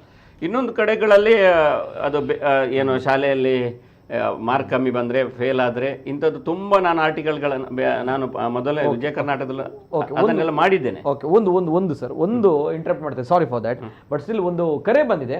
ಅಂದರೆ ಆ ಮನೆಗೆ ಹೋದವರಂತೆ ತಂತ್ರಿಗಳಂತೆ. ಸೊ ಅವರು ಕರೆ ಮಾಡಿದ್ದಾರೆ ಅಂತ ಬಂದಾಗ ಒಂದು ಇನಿಷಿಯಲ್ ಆಗಿ ನಾವು ತೆಗೆದುಕೊಳ್ಳೋಣ ಅಂತ ಹೇಳಿ. ಸೊ ಹಾಗಿದ್ದಾಗ ಹಲೋ ಸರ್, ನಮಸ್ತೆ. ನಮಸ್ಕಾರ. ಏನಂತ ಕಂಡಿದ್ದಾರೆ ಅದು ಸರ್? ನಮ್ಮ ಕೇಳ್ತಾ ಇದೆಯಾ ಸರ್? ಹಲೋ. ಹಾ, ಕೇಳ್ತಾ ಇದೆಯಾ ಸರ್? ಕೇಳ್ತದೆ. ಕೇಳ್ತಾ ಇದೆಯಾ? ಕೇಳ್ತಿದೆ ಸರ್, ಕೇಳ್ತಾ ಇದೆಯಾ? ಕೇಳ್ತದೆ. ಓಕೆ ಓಕೆ ಎಕೋ ಆಗ್ತಾ ಇದೆ sir. Okay, microphone voice audible ಇದೆಯಾ ಸರ್? ಸರ್ ನಮಸ್ತೆ, ಕೇಳ್ತಾ ಇದೆಯಾ ಸರ್? ವಾಯ್ಸ್ ಕೇಳ್ತಾ ಇಲ್ಲ. ಅದೇನೋ ಪ್ರೇತ ಬಾಧೆಯಾ?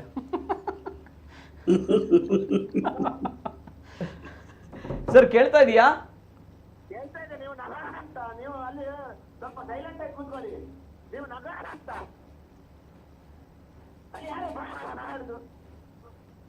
Okay okay, wait. ಓಕೆ, ಈ ಜನಕ್ಕೆ ಪ್ರೇತ ಬಾಧೆ ಇದೆ. ಅಲ್ಲ ಎಸ್, ವೇಟ್. ಅಲ್ಲ, ತಮ್ಮ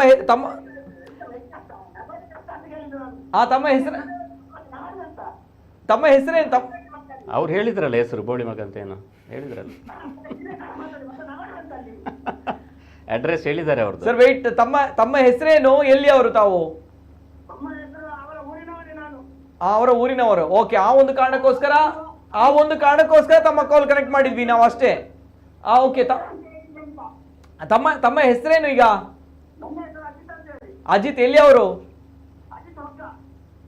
ಅಜಿತ್ ಒಗ್ಗ ಅಂದ್ರೆ ಆ ಭಾಗದವರೇ? ಓಕೆ, ಎಸ್, ಹೇಳಿ, ಏನಾಗಿದೆ ಅಲ್ಲಿ, ಏನ್ ಕತೆ? ನೋಡಿದೀರಾ ನೀವು ಅಲ್ಲಿಗೆ ಹೋಗಿ?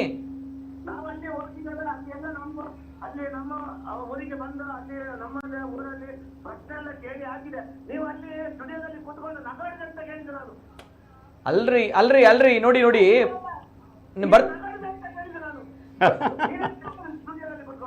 ಪ್ರಶ್ನೆ ಅಲ್ಲಲ್ಲ, ಪ್ರಶ್ನೆ ಕೇಳಿದ್ರೆ ಏನಾಗಿದೆ, ಏನ್ ಕತೆ ನೋಡಿ. ನಿಮ್ಮ ಮಾತುಗಳಿಗೆ ಮಿತಿ ಇರ್ಲಿ, ಲಿಮಿಟೇಷನ್ಸ್ ಇರ್ಲಿ. ಅಲ್ಲ, ನಮ್ಮ ಗೆಸ್ಟ್ಗಳಿಗೆ, ನಮ್ಮ ಅತಿಥಿಗಳಿಗೆ ನೀವು ಮಾತಾಡುವಂತ ರೈಟ್ಸ್ ಇಲ್ಲ ನಿಮ್ಗೆ. ಇರ್ಲಿಯಾ? ಓಕೆ, ನೀವು ಏನಾಗಿದೆ ಹೇಳಿ ಸರ್. ಓಕೆ, ನಮ್ಗಳಿಗೆ ಗೊತ್ತಿಲ್ಲ, ನಿಮ್ಗಳಿಗೆ ಗೊತ್ತಿದೆ ಅಂತ ಹೇಳಿದಾಗ ನೀವು ಹೇಳಿ ಏನಾಗಿದೆ. ಸರಿ, ನಮ್ಗಳಿಗೆ ಗೊತ್ತಿಲ್ಲ, ನಿಮ್ಗಳಿಗೆ ಗೊತ್ತಿದೆ ಅಂತ ಬಂದಾಗ ಹೇಳಿ ಏನಾಗಿದೆ ಅಂತ ಹೇಳಿ. ಏನು?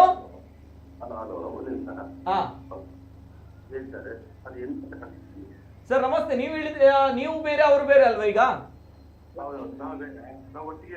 ಸರಿ, ಓಕೆ ಸರ್. ನೋಡಿ, ನಮ್ಗೆ ಏನಾಗಿದೆ ಅಂತ ಹೇಳಿ ವಿಚಾರ ಬೇಕು, ಅದಕ್ಕೋಸ್ಕರ ನಾವು ಮಾತಾಡ್ತಿದ್ವಿ. ಅದನ್ನ ಬಿಟ್ರೆ ಎಸ್ ಸರ್, ಹೇಳಿ ಸರ್, ಏನಾಗಿದೆ ಅಲ್ಲಿ? ಏನಂತ ಅವ್ರಿಗೆ ಒಂದು ಮಂತ್ರದ ದೈವ ಅಂತಲ್ಲ, ಅದೊಂದು ಬಂದಿದೆ ಅಂತ ಮಕ್ಕಳಿಗೆ ತೋರಿಸಿದೆ ಅಷ್ಟೇ.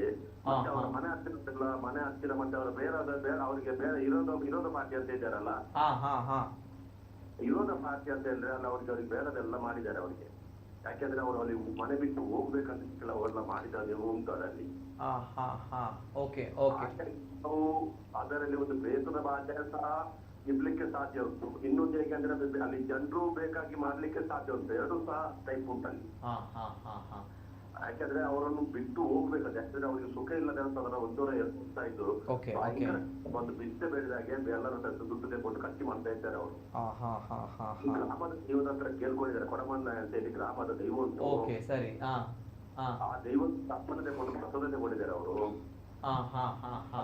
ಮಧ್ಯ ಸಹ ಇದೇ ರೀತಿ ಆಗಿದೆ ಅಲ್ಲಿ. ದೈವದ ತಪ್ಪಲ್ಲ, ಅದು ಜನರು ಮಾಡಿದ್ರು ತಪ್ಪು ಅಲ್ಲಿ ಉಂಟು. ಅದರಲ್ಲಿ ಸಹ ಜಾಗಿನ ವಾತಾವರಣ ಹೇಗೆ ಉಂಟು ಅಂತೇಳಿ ನೋಡ್ಲಿಕ್ಕೆ ಉಂಟು ನಾವು.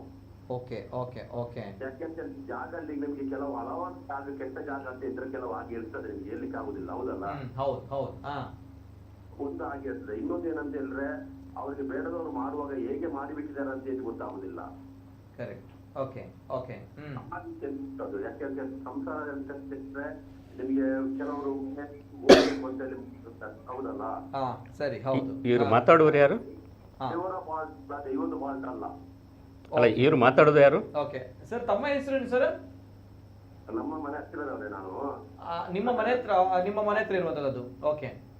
ಹೇಳ್ತೇನೆ. ಸರಿ. ನಾನು ಯಾಕೆ ಹೇಳಿದೆ ಅಂತ ಹೇಳಿದ್ರೆ ನಿಮ್ಗೆ ಯಾವ್ದು ನಾವು ದೇವನನ್ನು ನಾವು ತುಳಿಸೋಕೆ ಇಲ್ಲ. ಯಾಕೆಂತ ಹೇಳಿದ್ರೆ ಜನರು ಮಾಡುದು ಬೇಡದೆ ಮಾಡಿದಕ್ಕೆ ನಾವು ಯಾವ್ದು ಕೊನೆ ಆಗುದಿಲ್ಲ. ಹೌದಲ್ಲ ಸರ್? ಈಗ ಅಂದ್ರೆ ನೀವ್ ಹೇಳುವಂತದ್ದು ಮಾಟ ಮಂತ್ರ ಪ್ರಯೋಗ ಆಗಿದೆ ಅಂತ ಹೇಳುವಂತದ್ದು ತಾವು. ಯಾಕೆಂತ ಹೇಳಿದ್ರೆ ಅವರ ಗಾಡಿಯಲ್ಲಿ ಎಷ್ಟೋ ಸಲ ಸಿಕ್ಕಿದೆ. ಗಾಡಿಯಲ್ಲಿ ಒಂದು ಕಡೆಯಲ್ಲಿ ನಿಲ್ಲಿಸಿದ್ರೆ ಬೆಳಿಗ್ಗೆ ನಿಲ್ಲಿಸಿ ಅರ್ಧ ಗಂಟೆ ಆಗಿದ್ರೆ ಒಂದು 5-6 ಕಟ್ಟಿರ್ತದೆ. ಅದು ಹೇಗೆ ಏನಿರುತ್ತೆ? ಭಸ್ಮದ ಕಟ್ ಅಂದ್ರೆ ನೀವು ಹೇಳುದು ಮಾಟ ಮಂತ್ರ ಆಗಿದೆ ಅಂತ ಹೇಳುವಂತದ್ದಾ? ಮಂತ್ರ ಯಾವ್ದು? ಯಾಕೆಂದ್ರೆ ಅವ್ರಿಗೆ ಜನರು ವಿರೋಧ ಇದ್ದಾರೆ ಅಷ್ಟೇ. ಸರಿ. ಅಲ್ಲ, ನೀವು ಹೇಳುವಂತದ್ದು ಮಾಟ ಮಂತ್ರ ಆಗಿದೆ ಅಂತ ಹೇಳುವಂತದ್ದು. ಹೌದೌದು. ಹಾಗಿದ್ದಾಗೆ ಈ ರೀತಿ ಘಟನೆಗಳು ಸ್ವಲ್ಪ ಪಬ್ಲಿಕ್ ಅಲ್ಲಿ ಸ್ವಲ್ಪ ಹೋಗ್ತಾ ಇದ್ದಾರೆ. ಯಾಕೆಂದ್ರೆ ಕೆಲಸ ಅಂತಲ್ಲ, ಆದ್ರೆ ಹೋಗ್ತಾ ಇದ್ದಾರೆ. ಅದರಿಂದ ಅವರಿಗೆ ಕೆಲವು ವಿರೋಧ ಪಾರ್ಟಿ ಅಂತ ಇದ್ದಾರೆ. ಆ ವಿರೋಧ ಪಾರ್ಟಿಯಲ್ಲಿ ಹಾಗೆ ಮಾಡ್ಲಿಕ್ಕೆ ಕಾರಣ. ಮತ್ತೆ ದೇವರು ತಪ್ಪು ಮಾಡ್ಲಿ, ದೈವ ತಪ್ಪು ಮಾಡ್ಲಿಲ್ಲ. ಇಲ್ಲ, ದೈವ ಯಾರು ತಪ್ಪು ಮಾಡಿದೆ ಅಂತ ನಾವು ಹೇಳ್ತಾ ಇಲ್ಲ ಸರ್. ಇಲ್ಲಿ ತಪ್ಪು ಮಾಡಿದೆ ಆದ್ರೆ ಮಾನವರು ತಪ್ಪು ಮಾಡಿದೆ ಅಂತ ಫಾಲ್ಟ್ ಆಗ್ಲಿ ಕಾರಣ. ಯಾಕೆ ಮಾಟ ಮಂತ್ರ ಮಾಡ್ತಾರೆ ಸರ್ ಅವ್ರಗಳಿಗೆ? ಯಾಕೆ, ಏನ್ ಕತೆ? ಪ್ರಪಂಚದಲ್ಲಿ ಎಲ್ರಿಗೆ ನೀವು ನಾನು ಒಟ್ಟಿಗೆ ಇದ್ರದ ಒಂದು ತಟ್ಟೆಯಲ್ಲಿ ಊಟ ಮಾಡುವ ಸಹ ಕೆಲವರು ಅದನ್ನು ನಮಗೆ ವಿರೋಧ ಅಂತ ಹೇಳ್ತಾರೆ. ಅದನ್ನು ಹೇಳಲಿಕ್ಕೆ ಆಗುದಿಲ್ಲ ಯಾರು. ಆ ರೀತಿ ಮಾಟ ಮಂತ್ರ ಆಗಿರಬಹುದು ಅಂತ ಹೇಳ್ತೀರಿ ತಾವು? ಒಂದು ತಟ್ಟೆಯಲ್ಲಿ ಊಟ ಮಾಡುವವರು ನಮ್ಮನ್ನು ಹಾಳು ಮಾಡ್ಲಿಕ್ಕೆ ಎಷ್ಟೋ ಜನ ಇದ್ದಾರೆ. ಅದನ್ನು ಹೌದು. ನೀವು ಆ ರೀತಿ ಮಾಟ ಮಂತ್ರ ಅದನ್ನು ಕಂಟಿನ್ಯೂ ಮಾಡ್ಕೊಂಡು ಅದನ್ನು ಇಷ್ಟ ಮಾಡ್ಕೊಂಡು ಹೋಗ್ಲಿಕ್ಕೆ ಆಗ್ತಿಲ್ಲ ಅದನ್ನು. ಸರಿ. ಈಗ ಜೊತೆಗೆ ಸರ್ ಅಲ್ಲಿ ನಾವು ಅದನ್ನು ರಕ್ಷಣೆ ಮಾಡ್ಕೊಳ್ಬೇಕಷ್ಟೇ ಅಲ್ಲದೆ ನಾವು ಅದನ್ನು ವಿರೋಧ ಮಾಡ್ಕೊಂಡು ಹೋಗ್ಲಿಕ್ಕೆ ಆಗುದಿಲ್ಲ. ಇಲ್ಲ, ಇಲ್ಲಿ ಯಾರು ವಿರೋಧ ಮಾಡಿಲ್ಲ. ಅಲ್ಲ ವಿರೋಧ ಮಾಡಿಲ್ಲ. ಏನಾಗಿದೆ ಅವರ ಜೊತೆ, ಅವರ ಕಷ್ಟಕ್ಕೆ ನಾವು ಕೂಡ ಹೆಗಲಾಗೋಣ ಅನ್ನುವಂತ ನಿಟ್ಟಿನಲ್ಲಿ ಏನಾಗಿದೆ, ಅಲ್ಲಿ ಏನ್ ನಡೀತಾ ಇದೆ, ಸತ್ಯ ವಿಮರ್ಶೆ ಮಾಡೋಣ ಅನ್ನುವಂತ ನಿಟ್ಟಿನಲ್ಲಿ ಈ ಕಾರ್ಯಕ್ರಮ ಬಿಟ್ರೆ ಯಾರು ಇಲ್ಲಿ ವಿಡಂಬನೆ ಮಾಡ್ತಾ ಇಲ್ಲ, ಯಾರು ಹಾಸ್ಯಾಸ್ಪದ ತೆಗೆದುಕೊಳ್ಳಲಿಲ್ಲ. ಎಲ್ಲರೂ ಕೂಡ ಇಲ್ಲಿ ತಿಳಿದವರೇ, ಸಮಾಜದಲ್ಲಿ ಉನ್ನತ ಸ್ಥಾನಮಾನದಲ್ಲಿರುವವರೇ, ಈ ಒಂದು ಕ್ಷೇತ್ರದಲ್ಲಿ ತಿಳಿದವರೇ. ಹಾಗಿದ್ದಾಗ ಅಲ್ಲಿ ಏನಾಗಿದೆ ನೋಡಿ. ನೀವು ಹೇಳಿದ್ರಿ ವಿರೋಧ ಪಾರ್ಟಿ ತಗೊಳ್ಳೇರಿದ್ದಾರೆ. ವಿರೋಧ ಪಾರ್ಟಿಯವರು ಇದ್ರೆ ಅವರು ಮಾಡಿದ ಅನ್ಯಾಯ ಏನಿದೆ ನೋಡಿ, ಅದಕ್ಕೆ ಸರಿಯಾಗಿ ನಾವು ನ್ಯಾಯ ಕೊಡೋಣ. ಆ ಕುಟುಂಬಕ್ಕೆ ಈ ಒಂದು ಸಮಸ್ಯೆಯಿಂದ ಹೊರಗೆ ಬರುವಂತೆ ಮಾಡೋಣ. ಹುಲಿಕಲ್ ನಟರಾಜ್ ಅವರಿದ್ದಾರೆ, ಹಿರಿಯ ಪತ್ರಕರ್ತರು ಕುಂದೇಶ್ವರ್ ಇದ್ದಾರೆ, ಸೈಕ್ಯಾಟ್ರಿಸ್ಟ್ ಇದ್ದಾರೆ. ಇವರೆಲ್ಲರೂ ಕೂಡ ತಿಳಿದವರು ಈ ಒಂದು ವಿಚಾರದಲ್ಲಿ. ಈ ಸಮಸ್ಯೆಯಿಂದ ಹೊರಗೆ ಬರ್ಬೇಕು. ಅದಕ್ಕೋಸ್ಕರ ಈ ಕಾರ್ಯಕ್ರಮ ಬಿಟ್ರೆ ಇಲ್ಲಿ ಯಾರು ತಮಾಷೆ ಮಾಡ್ತಾ ಇಲ್ಲ. ಅದನ್ನೊಂದು ಅರ್ಥ ಮಾಡ್ಕೊಳ್ಳಿ. Okay sir?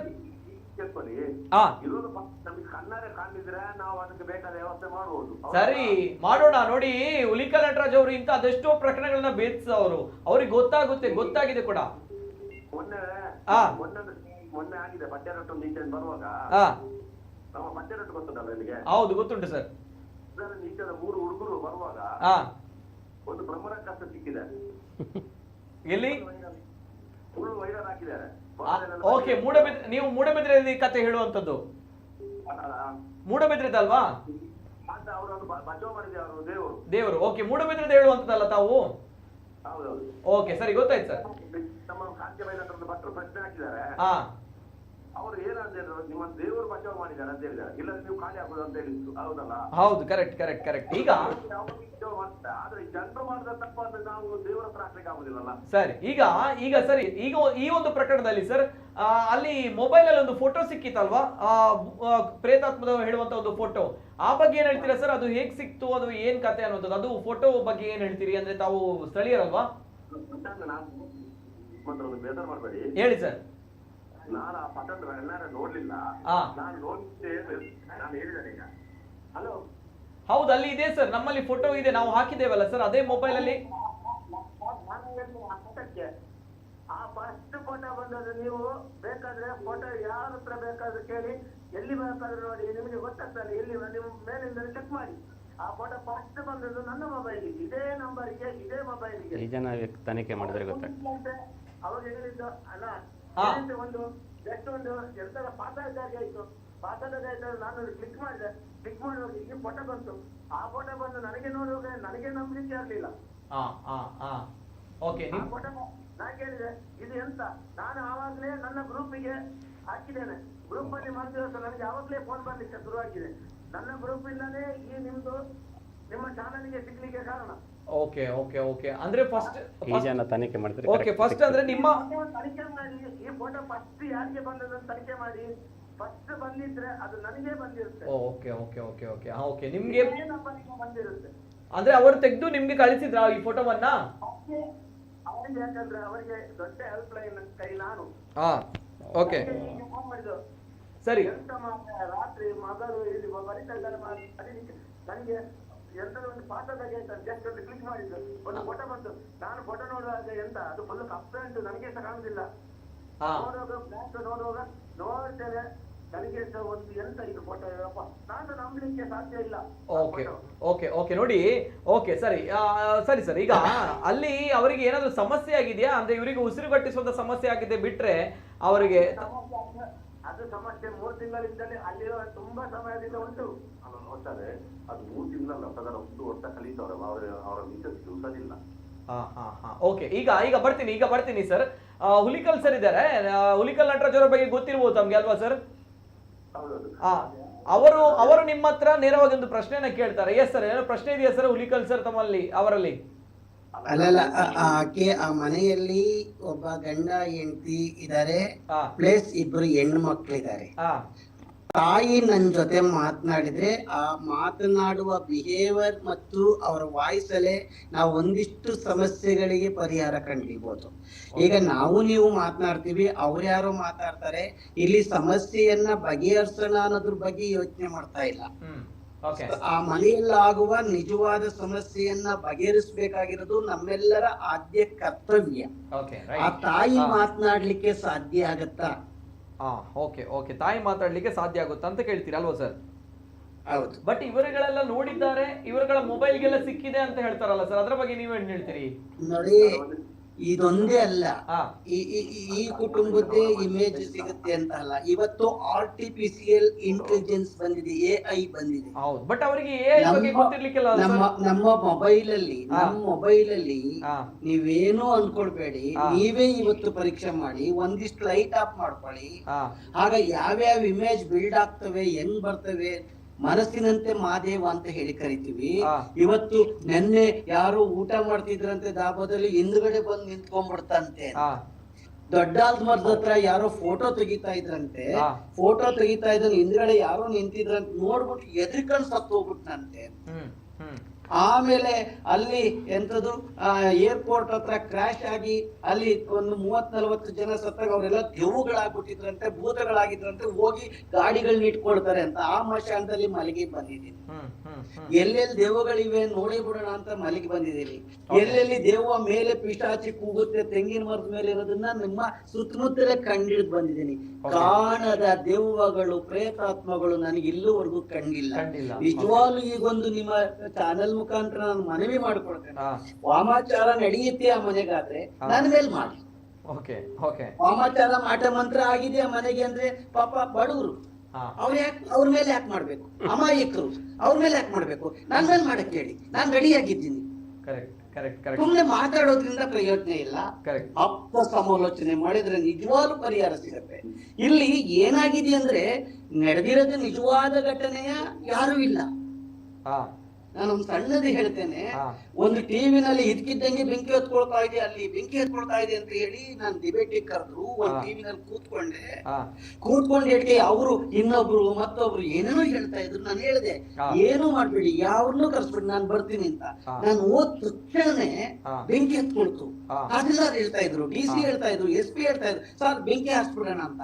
ಹಾಕ್ಬೇಡಿ, ನಾನು ನೋಡ್ತೀನಿ ಒಳಗಡೆ ಹೋಗಿ ಅಂತ ಹೇಳಿದೆ. ಸೀದಾ ಒಳಗಾದ ತೆಂಗಿನಕಾಯಿ ನಿಮ್ಗೆಲ್ಲ ಲೈವ್ ಸಮೇತ ಕೊಡ್ತೀನಿ. ಆ ತೆಂಗಿನಕಾಯಿ ಒಳಗಡೆ ಸ್ಮೆಲ್ ಬರ್ತಿತ್ತು, ಬೆಂಕಿ ಒಳಗಡೆ. ಆ ಸ್ಮೆಲ್ಲು ಕೆರೋಸಿನ್ದು. ನೋಟ್ ಟು ದ ಪಾಯಿಂಟ್ ಅಂದೆ. ಆಮೇಲೆ ಸ್ವಲ್ಪ ಹಂಗೆ ತೆಂಗಿನಕಾಯಿ ಎಲ್ಲ ತೆಗಿತಾ ಇದ್ದಾಗ ಒಂದು ಬಾಟ್ಲಿಗೆ ಬಿಲ್ಟಿ ಇದನ್ನ ಹಾಕಿ ಬತ್ತಿ ಹಾಕಿ ಬಿಲ್ಟಿ ಹಾಕಿರ್ತಾರೆ, ಅದರಲ್ಲಿ ಸಿದ್ದು ಹೊತ್ಕೊಂಡು ಉರಿತಾ ಇತ್ತು. ನೋಟ್ ಟು ದ ಪಾಯಿಂಟ್ ಅಂತ ಅಂದೆ. ಹಾಗೆ ಹಂಗೆ ತಿರುಗಿಕೊಳ್ತಾ ಇದ್ದಾಗ ಸ್ವಲ್ಪ ಕಿಟಕಿ ಕಡಿಕೆ ನೋಡಿದಾಗ ಕಿಟಕಿ ಹತ್ರ ಒಂದು ಬೆಂಕಿ ಗಟ್ಟಿ ಬಿದ್ದಿತ್ತು. Sir note to the point ಅಂದೆ. ಆಮೇಲೆ ಅಲ್ಲಿ ಎಲ್ಲ ಉರಿತಾ ಇದ್ದಾಗ ಎಲ್ಲ ಉರಿತಾ ಇತ್ತು. ಹಿಂದ್ಗಡೆ ನಾವು ಹೋಗಿ ಸ್ವಲ್ಪ ಸೂಕ್ಷ್ಮ ಬರ್ತಾ ಇದ್ದಾಗ ಒಂದು ಪಾದ ಹಿಂದಕ್ಕೆ ಮುಂದಕ್ಕೆ ಹೋಗಿದ್ದಿತ್ತು. ಇಲ್ಲಿ ಬೆಂಕಿ ಹೊತ್ಕೊಂಡಿತ್ತು, 3 ತಿಂಗಳಿಂದ ಉರಿತಿತ್ತು, ಮನೆ ಮೇಲೆ ಬೆಂಕಿ ಹೊತ್ಕೊಂಡಿತ್ತು, ತೆಂಗಿನ ಮರದ ಮೇಲೆ ಬೆಂಕಿ, ಅಪೋಹಗಳಷ್ಟೇ. ಪರಿಶೀಲನೆ ಮಾಡಕ್ ಹೋದಾಗ ಒಂದು ನೊಂದ ಹೆಣ್ಣಿನ ಧ್ವನಿ ಅಲ್ಲಿ ಮಾಡ್ತಾ ಇತ್ತು ಅನ್ನೋದನ್ನ ಇಡೀ ಸರ್ಕಾರಕ್ಕೆ ತೋರಿಸ್ಬಿಟ್ಟು ಬಂದೆ. ಇಲ್ಲಿ ನಾವು ಅರ್ಥ ಮಾಡ್ಕೋಬೇಕಾಗಿದೆ, ಇಲ್ಲೂ ನೊಂದ ಮನಸ್ಸಿದೆ, ಹೇಳ್ಕೊಳಕ್ ಆಗ್ದಲೇ ಇರೋಂತ ಮನಸ್ಸಿದೆ, ನೋವು ತಿಂತ ಇದೆ. ಅದಕ್ಕೆ ನಾವು ಪರಿಹಾರ ಕಂಡುಹಿಡಿಬೇಕು. ಪ್ರೇತ ಕೊಡುತ್ತೆ, ಭೂತಾತ್ಮ ಕೊಡುತ್ತೆ, ಮಾಟ ಮಂತ್ರ ನಡೆಯುತ್ತೆ. ಅದ್ಯಾಕ್ರಿ ಮಾಟ ಮಂತ್ರ ಆ ಕುಟುಂಬಕ್ಕೆ ಮಾಡ್ಬೇಕು? ತಾಕತ್ತಿದ್ರೆ ಇಡೀ ರಾಜ್ಯದಲ್ಲಿರುವಂತ ಅಧಿಕಾರಿಗಳನ್ನೇ ಕೆಳಗಡೆ ಕಳಿಸ್ಬಿಡ್ಬೋದಲ್ವಾ? ನಮ್ಮ ಬೇಡ, ಪಾಕಿಸ್ತಾನದ ಗಡಿನಲ್ಲಿ ಬಂದಿದಾರಲ್ಲ ಭಯೋತ್ಪಾದಕರನ್ನ, ಇದರಿಂದೆಲ್ಲ ಮಾಟ ಮಂತ್ರದಿಂದ ಹೊರಗಡೆ ಹಾಕ್ಸ್ಬಿಡ್ಬೋದಲ್ವಾ? ಮಾತನಾಡ್ಬೇಕಾದಾಗ ನಾವು ಯೋಚನೆ ಬುದ್ಧಿವಂತರಾಗಿ ಮಾತನಾಡೋಣ, ಸಮಸ್ಯೆಗೆ ಪರಿಹಾರ ಕಂಡುಹಿಡಿಯೋಣ. ನಾನು ಈಗಲೂ ನಿಮ್ ಮುಂದಕ್ಕೆ ಅಂತೇನೆ, ಆ ಆಪ್ತ ಸಮಾಲೋಚನೆ ಮಾಡಿದ್ರೆ ಆ ಕುಟುಂಬದೊಂದಿಗೆ ನಿಜವಾಗ್ಲೂ ಅವ್ರು ಸಿಕ್ಲಿಕ್ಕಾಗಿ ಅಲ್ಲಿಂದ ನಾವು ಪರಿಶೀಲನೆ ಮಾಡಿದಾಗ ಬೇಸಿಕ್ ನಾಲೆಡ್ಜ್ ಅಲ್ಲಿ ನಮ್ಗೆ ರೂಟ್ ಕಾಸ್ಟ್ ಸಿಗುತ್ತೆ. ಅಲ್ಲಿಂದ ಹೋದಾಗ ಏನೆಲ್ಲ ಓಪನ್ ಅಪ್ ಆಗುತ್ತೆ ಅನ್ನೋದು ಆಗದೊಂದು. ಅದ್ರ ಬಂಡವಾಳ ಬಡ್ಕೊಳ್ಳೋರು ಯಾರೋ, ಮತ್ತೆ ಇಲ್ದಿದ್ನೆಲ್ಲ ಹೇಳೋರು ಯಾರೋ, ಮತ್ತೆ ನೋವು ಕೊಡ್ತಾ ಇದೀವಿ, ಪ್ರೇತಾತ್ಮ ನಡೆಯುತ್ತೆ, ಹಂಗಾಗತ್ತೆ ಹಿಂಗಾಗತ್ತೆ. ಆ ಕುಟುಂಬಕ್ಕೆ ನೋವು ಕೊಡೋದಲ್ಲ ಮನುಷ್ಯನ ಧರ್ಮ. ನಿಜವಾದ ಧರ್ಮ ಅಂದ್ರೆ ಆ ಕುಟುಂಬಕ್ಕೆ ಸಾಂತ್ವನ ಕೊಡೋಣ, ನೆಮ್ಮದಿ ಕೊಡೋಣ. ಇದು ನನ್ನ ಇಲ್ಲ. ನಾನೊಂದು ಮಾತಾಡ್ಬೇಕು. ಈಗ ಅವ್ರು ಯಾರೋ ಫೋನ್ ಮಾಡಿ ಹೇಳಿದ್ರು, ಏನು ಆ ಥರ ಸಮಸ್ಯೆ, ನನಗೆ ಫೋಟೋ ಬಂದಿದೆ, ನಾನೇ ಮಾಡಿದ್ದು, ನಾನು ಅವರಿಗೆ ಸಂಬಂಧ. ನನಗೆ ಅನಿಸ್ತಾ ಇದೆ,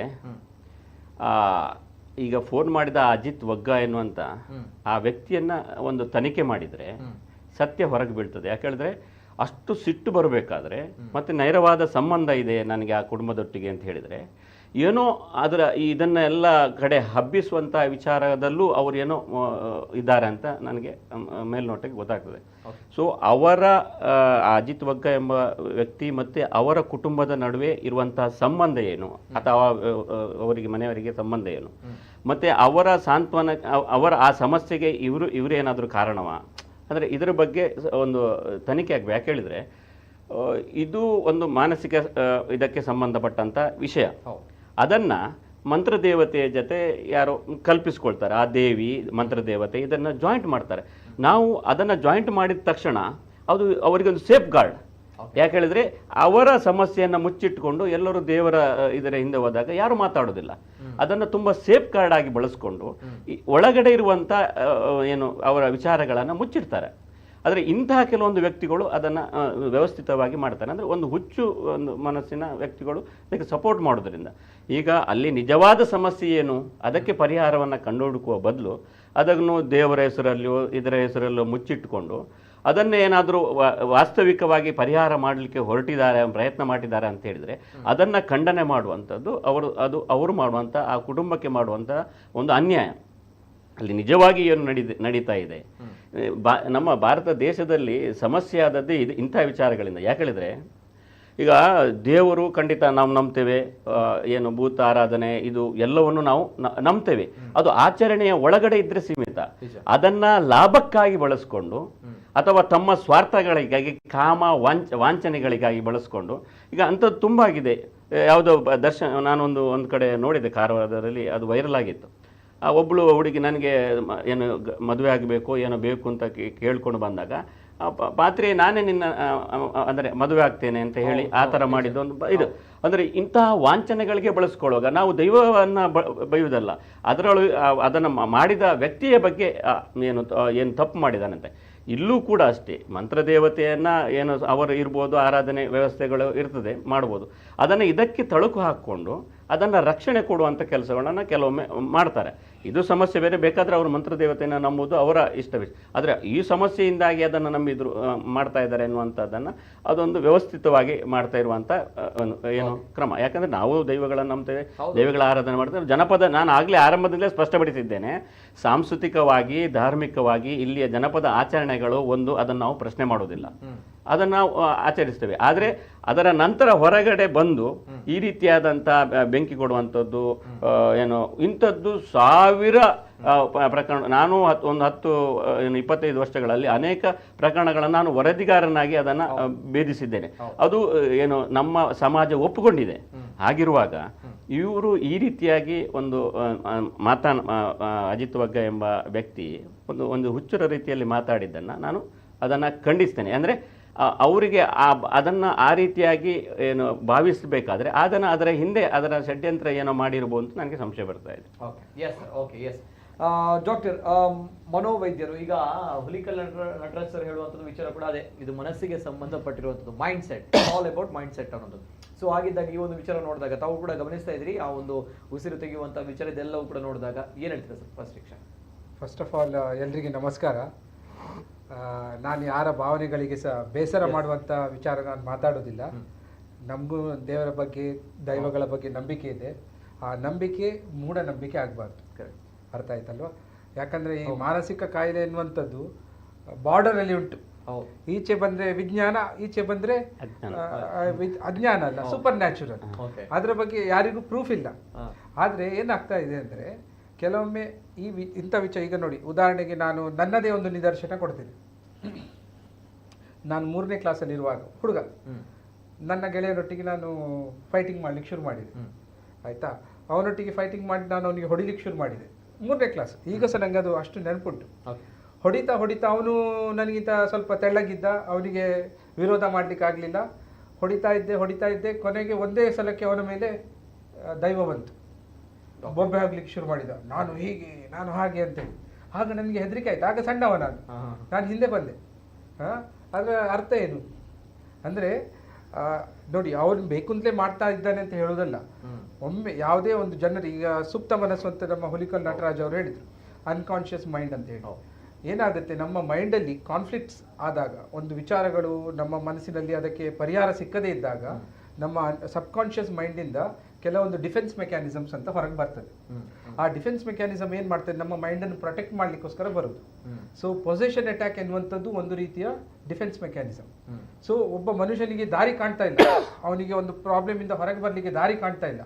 ಆಗ ಏನಾಗ್ತದೆ, ಅವನ ಮೈಂಡ್ ಅವನನ್ನು ಪ್ರೊಟೆಕ್ಟ್ ಮಾಡಲಿಕ್ಕೋಸ್ಕರ ಅವನ ಪರ್ಸನಾಲಿಟಿ ಚೇಂಜ್ ಆಗ್ತದೆ. ಈಗ ಸ್ಪ್ಲಿಟ್ ಪರ್ಸನಾಲಿಟಿ ಹೇಳಿದ್ರು, ಅದು ಬೇರೆ, ಇದು ಪೊಸೆಷನ್ ಅಟ್ಯಾಕ್. ಈಗ ನೋಡಿ, ಅಲ್ಲಿ ಆ ಹೆಂಗಸ್ ತೋರಿಸಿದ್ರಿ ನೀವು ಆ ವಿಡಿಯೋದಲ್ಲಿ, ಅವಳನ್ನು ನೋಡುವಾಗ ಅವಳಿಗೆ ಡಿಸೋಸಿಯೇಟಿವ್ ಡಿಸಾರ್ಡರ್ ಅಥವಾ ಪೊಸೆಷನ್ ಅಟ್ಯಾಕ್ ಆಗ್ತಾ ಇದೆ ಅಂತ ಕಾಣ್ತಾ ಇದೆ. ಯಾವಾಗ ಆಗ್ತದೆ? ಈಗ ನಾನು ನಿಮ್ಗೆ ಇನ್ನೊಂದು ಉದಾಹರಣೆ ಕೊಡೋದು, ತಾಯಿಯವರ ವಿಡಿಯೋ. ಇಂಥ ಪೊಸಿಷನ್ ಅಟ್ಯಾಕ್ ನಾವು ಕ್ಲಿನಿಕಲ್ಲಿ ನೋಡ್ತೇವೆ. ಅಂದರೆ ನೋಡಿ, ದೈವಾರಾಧನೆ ಹೊತ್ತಲ್ಲಿ ಮೈ ಮೇಲೆ ಬರುವಂಥದ್ದು ಅದು ಕಲ್ಚರಲ್ಲಿ ಎಕ್ಸೆಪ್ಟೆಡ್. ಅದರ ಬಗ್ಗೆ ನಾವು ಪ್ರಶ್ನೆಯೇ ಕೇಳೋದಿಲ್ಲ, ಅದಕ್ಕೆ ನಾವು ಸಹ ಕೈ ಮುಗಿತೇವೆ. ಇದು outside the cultural bounds, cultural norms ಆಗುವಾಗ ಇದೆ ನೋಡಿ. ಇದನ್ನು ನೋಡುವಾಗ ಅವಳಿಗೆ ಪೊಸಿಷನ್ ಅಟ್ಯಾಕ್ ಆಗ್ತಾ ಇದೆ ಅನ್ನುವಂಥದ್ದು ನನಗೆ ಅನಿಸ್ತಾ ಇದೆ. ಸೊ ಇಂಥ ಪೊಸಿಷನ್ ಅಟ್ಯಾಕ್ ಆಗುವಾಗ ನಾವೇನ್ ಮಾಡ್ತೇವೆ, ನಾವು ಕ್ಲಿನಿಕಲ್ಲಿ ಮಾಡ್ತೇವೆ, ನಾವು ಕೆಲವೊಮ್ಮೆ ಕೈ ಬೆರಳನ್ನು ಅವರ ತಲೆ ಮೇಲೆ ಇಟ್ಟು ಅವರ ಮೈ ಮೇಲೆ ಬರಿಸ್ತೇವೆ ಭೂತ, ಅಥವಾ ಕೈ ಬೆರಳನ್ನು ಅವರ ತಲೆ ಮೇಲೆ ಇಟ್ಟು ಭೂತ ತೆಗಿಸ್ತೇವೆ ಅವರದ್ದು. ಯಾಕೆ ಆಗ್ತಾ ಇದೆ ಅಂದರೆ ಅವರ ಮನಸ್ಸಿನ ಒಳಗೆ ಏನೋ ಒಂದು ಕಾನ್ಫ್ಲಿಕ್ಟ್ ನಡೀತಾ ಉಂಟು, ಅದರಿಂದ ಅವರಿಗೆ ಹೊರಗೆ ಬರ್ಲಿಕ್ಕೆ ಆಗ್ತಾ ಇಲ್ಲ. ನಿಮ್ಗೆ ಇನ್ನೊಂದು ನಿದರ್ಶನ ಕೊಡ್ತೇನೆ. ಒಂದು ಹೆಂಗಸನ್ನು ಈ ಉತ್ತರ ಕನ್ನಡ ಅಂದ್ರೆ ನಾರ್ತ್ ಕರ್ನಾಟಕದಿಂದ ಕರ್ಕೊಂಡು ಬಂದಿದ್ರು. ಆ ಹೆಂಗಸಿನ ಮೇಲೆ ಮೈ ಮೇಲೆ 3 ಪಿಶಾಚಿಗಳು ಬರುವುದು. ಮೂರು ಪಿಶಾಚಿ, ಒಂದು ಮುಸ್ಲಿಂ ಪಿಶಾಚಿ, ಒಂದೆರಡು ಗಂಡಸು ಪಿಶಾಚಿ, ಹಾಗೆ. ಸೊ ಏನಾಗ್ತಿತ್ತು, ಈಗ ಇಲ್ಲಿ ನೋಡಿ ಮಾಸ್ ಹಿಸ್ಟೀರಿಯಾ ಅಂತ ಹೇಳಿದ್ರಿ, ಅಲ್ಲಿ ಇಡೀ ಹಳ್ಳಿಯೇ ಮಾಸ್ ಹಿಸ್ಟೀರಿಯಾಕ್ಕೆ ಹೋಗಿತ್ತು. ಅವ್ರು ಏನ್ ಹೇಳ್ತಾ ಇದ್ರು ಅಂದ್ರೆ, ಎಲ್ಲರೂ ಬಂದಿದ್ದಾರೆ ನನ್ನ ಕ್ಲಿನಿಕ್, ನಮ್ಮ ಇದ್ರ ಚೇಂಬರ್ ಅಲ್ಲಿ, ಬಾಗಿಲು ರಾತ್ರಿ ಓಪನ್ ಆಗ್ತದೆ, ಬಾಗಿಲ ಕಿಟಕಿಗೆಲ್ಲ ಪರಚುವಂತ ಸೌಂಡ್ ಆಗ್ತದೆ, ಮಾಡಿ ಮೇಲೆ ಯಾರೋ ನಡೀತಾರೆ, ಹೊರಗಿಂದ ಒಂದು ಪೆಂಗ್ವಿನ್ ತರ ದೊಡ್ಡ ಗಾತ್ರದ ಬ್ಲ್ಯಾಕ್ ಕಲರ್ ನೋಡಿದ್ದಾರೆ ಎನ್ನುವಂತ ವಿಚಾರಗಳು. ಇವಳು ಒಂದು ರೀತಿಯಲ್ಲಿ ಗಂಡಸರ ತರ ಮಾತಾಡ್ತಾಳೆ ಅಂತ ಹೇಳಿ, ಆಯ್ತಾ. ಕೊನೆಗೆ ನಾನೇನ್ ಮಾಡಿದೆ, ಅದು ಜಾಯಿಂಟ್ ಫ್ಯಾಮಿಲಿ, ಗಂಡ ಹೆಂಡತಿ, ತಮ್ಮನ ಹೆಂಡತಿ, ಅಮ್ಮ, ಅತ್ತೆ, ಮಾವ ಎಲ್ಲ ಇದ್ದಾರೆ. ಕೊನೆಗೆ ನಾವು ಏನು ಮಾತಾಡಿದ್ರು ಅವಳು ಮಾತಾಡ್ತಾ ಇರಲಿಲ್ಲ. ಕೊನೆಗೆ ಅವಳನ್ನು ಅಡ್ಮಿಟ್ ಮಾಡಿದ್ವಿ. ಅಡ್ಮಿಟ್ ಮಾಡಿ ಅವಳಿಗೆ ಸ್ವಲ್ಪ ಅಂದರೆ ಆ್ಯಕ್ಚುಲಿ ಅವಳು ಯಾಕೆ ಬಂದದಂದರೆ, ಅಲ್ಲಿಯ ಪೂಜಾರಿಯವರೇ ಕಳಿಸಿದ್ರು, ಇದು ದೈವದ ಸಮಸ್ಯೆ ಇರಲಿಕ್ಕಿಲ್ಲ, ದೆವ್ವದ ಸಮಸ್ಯೆ ಇರಲಿಕ್ಕಿಲ್ಲ, ಇದು ಮಾನಸಿಕವಾಗಿ ಏನಾದರೂ ವಿಚಾರಗಳು ಇರಬಹುದು ಅಂತ ಹೇಳಿ. ಸೊ ಕೊನೆಗೆ ನಾನು ಅವಳ ಹತ್ರ ಮಾತಾಡುವಾಗ ಅವಳು ಒಂದು ವಿಚಾರ ಹೇಳಿದ್ದು, ಅವಳಿಗೆ ಆ ಮನೆಯಿಂದ ಹೊರಗೋಗ್ಬೇಕು ಎನ್ನುವಂಥ ಆಸೆ. ಅದು ಆಸೆ ಈಡೇರ್ತಾ ಇಲ್ಲ. ಸೊ ಆ ಮನಸ್ಸಿನ ಗೊಂದಲ, ಆ ಮನಸ್ಸಿನ ನೋವು, ಅದಕ್ಕೆ ಪರಿಹಾರ ಸಿಗ್ತಾ ಇಲ್ಲ. ಅದು ಹೊರಗೆ ಬರಬೇಕಲ್ಲ, ನಾವು ಏನೇ ನೋವಿರಲಿ, ನಾವು ಏನೇ ಕಷ್ಟ, ಅದನ್ನು ನಾವು ಎಕ್ಸ್ಪ್ರೆಸ್ ಮಾಡಿದರೆ ಮಾತ್ರ ಹೊರಗೆ ಸೊ ಹೇಗೆ ಎಕ್ಸ್ಪ್ರೆಸ್ ಮಾಡೋದು? ಸೊ ಅವಳ ಮೈ ಮೇಲೆ ಈ ಥರ ಬರುವಾಗ ಅದು ಎಕ್ಸ್ಪ್ರೆಸ್ ಆಗ್ತಾ ಇತ್ತು. ಸೊ ಇದು ಇನ್ನೊಂದು ನಿದರ್ಶನ. ಸೊ ಆ ಹೆಂಗಸಿಗೆ ಆಗ್ತಾ ಇರುವಂಥದ್ದು ನನ್ನ ಪ್ರಕಾರ ಪೊಸೆಷನ್ ಅಟ್ಯಾಕ್ ಅಂತ ನಾವು ಹೇಳ್ತೇವೆ. ಏನೋ ಒಂದು ಕಾನ್ಫ್ಲಿಕ್ಟ್ ಇರ್ಬೋದು. ಯಾಕಂದ್ರೆ ನೋಡಿ, ಅವರು ಬಡತನದಲ್ಲಿದ್ದಾರೆ ಅಂತ ನೀವು ಹೇಳಿದ್ರಿ, ಎಷ್ಟೋ ಜನರ ಹತ್ರ ಸಾಲ ಕೇಳಿದ್ದಾರೆ ಅಂತ ಹೇಳಿದಿರಿ ನೀವು. ಆನಂತರ ಈಗ ನೋಡಿ, ಅವರು ಇಬ್ರು ಹೆಣ್ಮಕ್ಳು ಯಾವುದೇ ಒಂದು ವಿಚಾರದಲ್ಲಿ ಅವರು ಕಷ್ಟಪಡ್ತಾ ಇರ್ಬೋದು.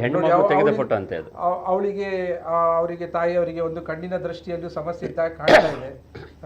ಏನೋ ವಿಚಾರದಲ್ಲಿ ಅವರಿಗೆ ಕಷ್ಟಗಳಿದ್ದಾಗ ಆ ಮನಸ್ಸಿನ ಗೊಂದಲಗಳು ಈ ರೀತಿ ವ್ಯಕ್ತ ಆಗುವಂತ ಸಮಸ್ಯೆ ಇರ್ತದೆ. ಅದು ಬಟ್ಟೆಗೆ ಬೆಂಕಿ ಬೀಳುವಂತದ್ದು, ಪಾತ್ರೆಗಳು ಸೌಂಡ್ ಆಗುವಂತದ್ದು. ನೋಡಿ, ಇನ್ನೊದು ವಿಷಯ, ಅವರು ಹುಲಿಕಲ್ ನಟರಾಜ್ ಅವರು ಕರೆಕ್ಟ್ ಆಗಿ ಹೇಳಿದ್ರು, ನಿದ್ದೆಯಲ್ಲಿ ನಡೆಯುವಂತ ವಿಚಾರ. ಅದು ಖಂಡಿತವಾಗ್ಲು ಅದಕ್ಕೆ ನಾವು ಸಾಮ್ನಾಂಬ್ಯುಲಿಸಮ್ ಅಂತ ಹೇಳ್ತೇವೆ. ಅದು ಗಾಢ ನಿದ್ರೆಯಲ್ಲಿ ಆಗುವಂತ ವಿಚಾರ. ಆಗ ಎಷ್ಟೋ ಜನ ನಿದ್ದೆಯಲ್ಲಿ ಮಾತಾಡ್ತಾರೆ, ನಿದ್ರೆಯಲ್ಲಿ ನಡೀತಾರೆ, ನಿದ್ರೆಯಲ್ಲಿ ಆಚೀಚೆ ಹೋಗುದು, ಬಾಗಿಲು ಓಪನ್ ಮಾಡುದು, ಈ ತರ ಎಲ್ಲ ನಿದ್ದೆಯಲ್ಲಿ ಫೈಟ್ ಮಾಡ್ತಾರೆ. ಕಾಂಪ್ಲೆಕ್ಸ್ ಆಕ್ಟಿವಿಟಿ ಮಾಡ್ಲಿಕ್ಕೆ ಆಗುದಿಲ್ಲ. ಬಟ್ ನೇರವಾಗಿ ಸ್ಮಶಾನಕ್ಕೆ ಹೋಗ್ತಾರೆ ಅಂತ ಹೇಳ್ತಾರೆ. ಅಂದ್ರೆ ಸ್ಮಶಾನ ಹೇಗೆ ಹೋಗ್ತಾರೆ, ಹೇಗೆ ಸಾಧ್ಯ? ನೋಡಿ, ನಿದ್ದೆ ಎನ್ನುವಂಥದ್ದು ಏನಂದ್ರೆ ಸಿಂಪಲ್ ಆಗಿ ನಾವು ಮಲಗುದಲ್ಲ. ನಿದ್ರೆಯಲ್ಲಿ 2 ಸ್ಟೇಜ್ ಇದೆ, REM ಮತ್ತೆ NREM ಅಂತ. REM ಅಂದ್ರೆ rapid I movement sleep, NREM ಅಂದ್ರೆ ನಾನ್ ರ್ಯಾಪಿಡ್ ಐ ಮೂವ್ಮೆಂಟ್ ಸ್ಲೀಪ್. ಆ ದಿವಸ ಆದ ಘಟನೆಗಳ ಬಗ್ಗೆ ನಮ್ಮ ಮನಸ್ಸು, ನಮ್ಮ ಮೆದುಳು ಅದನ್ನು ಪ್ರೊಸೆಸ್ ಮಾಡ್ತಾ ಇರ್ತದೆ. REM ಸ್ಲೀಪ್ ಅಲ್ಲಿ ನಾವು ಮಲಗಿದಾಗ ನಾವು ಏನು ಆ ದಿವಸ ಆಗಿದೆ ಅದೆಲ್ಲ ಮೆಮರಿಗೆ ಕನ್ವರ್ಟ್ ಆಗ್ತದೆ. ನಾನ್ REM ಸ್ಲೀಪ್ ಅಲ್ಲಿ ನಾವು ನಮ್ಮ ಬ್ರೈನ್ಸ್ ರೆಸ್ಟ್ ಮಾಡ್ಲಿಕ್ಕೆ ಶುರು ಮಾಡ್ತದೆ. ಸೊ ಆ ಬೆಳಗಿನ ಹೊತ್ತಿನಲ್ಲಿ ವೇಕಿಂಗ್ ಲೈಫ್ ಅಂತ ಹೇಳ್ತೇವಲ್ಲ, ಏನಾದರೂ ಕಾನ್ಫ್ಲಿಕ್ಟ್ಸ್ಗಳಿದ್ರೆ ನಿದ್ದೆ ಮಾಡುವಾಗ ಅನ್ಕಾನ್ಷಿಯಸ್ ಮೈಂಡಲ್ಲಿ ಬೌಂಡ್ರೀಸ್, ಈಗ ಆಕ್ಚುಲಿ ಹೇಳೋದಾದ್ರೆ ಕಾನ್ಷಿಯಸ್ ಮೈಂಡ್ ಮತ್ತೆ ಅನ್ಕಾನ್ಷಿಯಸ್ ಮೈಂಡ್. ಈಗ ನಾವು ಮಾತಾಡ್ತಾ ಇರೋದು ಕಾನ್ಷಿಯಸ್ ಮೈಂಡ್. ಅನ್ಕಾನ್ಷಿಯಸ್ ಮೈಂಡ್ ಅಲ್ಲಿ ಏನಾಗ್ತಾ ಇದೆ ಅಂತ ನಮ್ಗೆ ಗೊತ್ತಿಲ್ಲ, ಅಷ್ಟು ಅದು ನಿಗೂಢ. ಅನ್ಕಾನ್ಷಿಯಸ್ ಮೈಂಡ್ ಅದು ಯಾವಾಗ ನಮಗೆ ವ್ಯಕ್ತ ಆಗ್ತದೆ ಅಂದ್ರೆ, ಒಂದು ನಿದ್ರೆಯಲ್ಲಿ ಸ್ವಪ್ನಾವಸ್ಥೆಯಲ್ಲಿ, ಆಗ ಅನ್ಕಾನ್ಷಿಯಸ್ ಮೈಂಡ್ ಮತ್ತೆ ಕಾನ್ಷಿಯಸ್ ಮೈಂಡ್ ಇದು ಬೌಂಡ್ರಿ ವೀಕ್ ಆಗ್ತದೆ, ಅದಕ್ಕೆ ನಮಗೆ ಕನಸು ಬರುವುದು. ಸೊ ಅನ್ಕಾನ್ಷಿಯಸ್ ಮೈಂಡ್ ಅಲ್ಲಿ ಇದ್ದಂತ ಕಾನ್ಫ್ಲಿಕ್ಟ್ಗಳು ಆ ಹೊತ್ತಲ್ಲಿ ಹೊರಗೆ ಬರ್ತದೆ. ಎರಡನೇದು ಹಿಪ್ನೋಸಿಸ್ ಮಾಡುವಾಗ ಅನ್ಕಾನ್ಷಿಯಸ್ ಮೈಂಡ್ ಅಲ್ಲಿ ಇದ್ದದನ್ನು ನಾವು ತೆಗಿಲಿಕ್ಕೆ ಆಗ್ತದೆ. ಮೂರನೇದಾಗಿ ಈ ನಿದ್ರೆಯ ನಾವು ಇಂಜೆಕ್ಷನ್ ಕೊಡ್ತೇವೆ, ಟ್ರೂತ್ ಸೀರಮ್ ಅಂತ ಹೇಳಿ ನಾವು ಕೊಡ್ತೇವಲ್ಲ, ಆ ಟೈಮಲ್ಲಿ ಅನ್ಕಾನ್ಷಿಯಸ್ ಮೈಂಡ್ ಅಲ್ಲಿ ಇದ್ದ ಕಾನ್ಫ್ಲಿಕ್ಟ್ ಅನ್ನು ಹೊರಗೆ ಹಾಕ್ಲಿಕ್ಕೆ ಆಗ್ತದೆ. 4ನೇ ವಿಚಾರ, ಈ ತರ ಪೊಸೆಷನ್ ಅಟ್ಯಾಕ್ ಆದಾಗ ಅನ್ಕಾನ್ಷಿಯಸ್ ಮೈಂಡ್ ಅಲ್ಲಿ ಇದ್ದ ಕಾನ್ಫ್ಲಿಕ್ಟ್ಸ್ಗಳು ಕೆಲವೊಮ್ಮೆ ವ್ಯಕ್ತ ಆಗ್ಲಿಕ್ಕೆ ಸಾಧ್ಯ. ಸೊ ಅದೇ ಆಗ್ತಾ ಇರ್ಬೋದು ಅಲ್ಲಿ. ಅನ್ಕಾನ್ಷಿಯಸ್ ಮೈಂಡ್ ಅಲ್ಲಿ ಇದ್ದಂತ ವಿಚಾರಗಳು ವೇಕಿಂಗ್ ಲೈಫ್ ಅಲ್ಲಿ ಇದ್ದದ್ದು ನಿದ್ರಾವಸ್ಥೆಯಲ್ಲಿರುವಾಗ ಹೊರಗೆ ಬರ್ತಾ ಇರ್ಬೋದು. ಆ ರೀತಿ ಆದ್ರಿಂದ ಮತ್ತೆ ಇನ್ನೊಂದು ವಿಚಾರ ಏನ್ ಗೊತ್ತುಂಟಾ, ಈಗ ನೀವೇ ನೋಡಿ, ಒಂದು ದಾರಿಯಲ್ಲಿ ನಡೀತಾ ಇದ್ದೀರಿ, ಕತ್ಲೆ ದಾರಿ, ಲೈಟ್ ಇಲ್ಲ, ತಲೆಯಲ್ಲಿ ಏನಿಲ್ಲ, ಸಡನ್ ನಿಮ್ಗೊಂದು ಕಾಲ್ ಬರ್ತದೆ, ಅಲ್ಲಿ ಒಂದು ಹುಲಿ ಉಂಟಂತೆ ಅಂತ ಹೇಳಿ. ಆಗ ನಿಮ್ಗೆ ಪ್ರತಿಯೊಂದು ನೆರಳು ಹುಲಿಯಾಗಿ ಕಾಣ್ಲಿಕ್ಕೆ ಶುರು ಆಗ್ತದೆ. That is called illusion. ಹಾಗೆ ನಾವು ಆ ಅಲರ್ಟ್ ಸ್ಟೇಟಿಗೆ ಹೋದಾಗ ನಮಗೆ ಒಂದೊಂದು ನೆರಳು ಕೂಡ ಒಂದೊಂದು ಶೇಪ್ ಆಗಿ ತಗೊಳ್ಳಿಕ್ಕೆ ಶುರು ಆಗ್ತದೆ.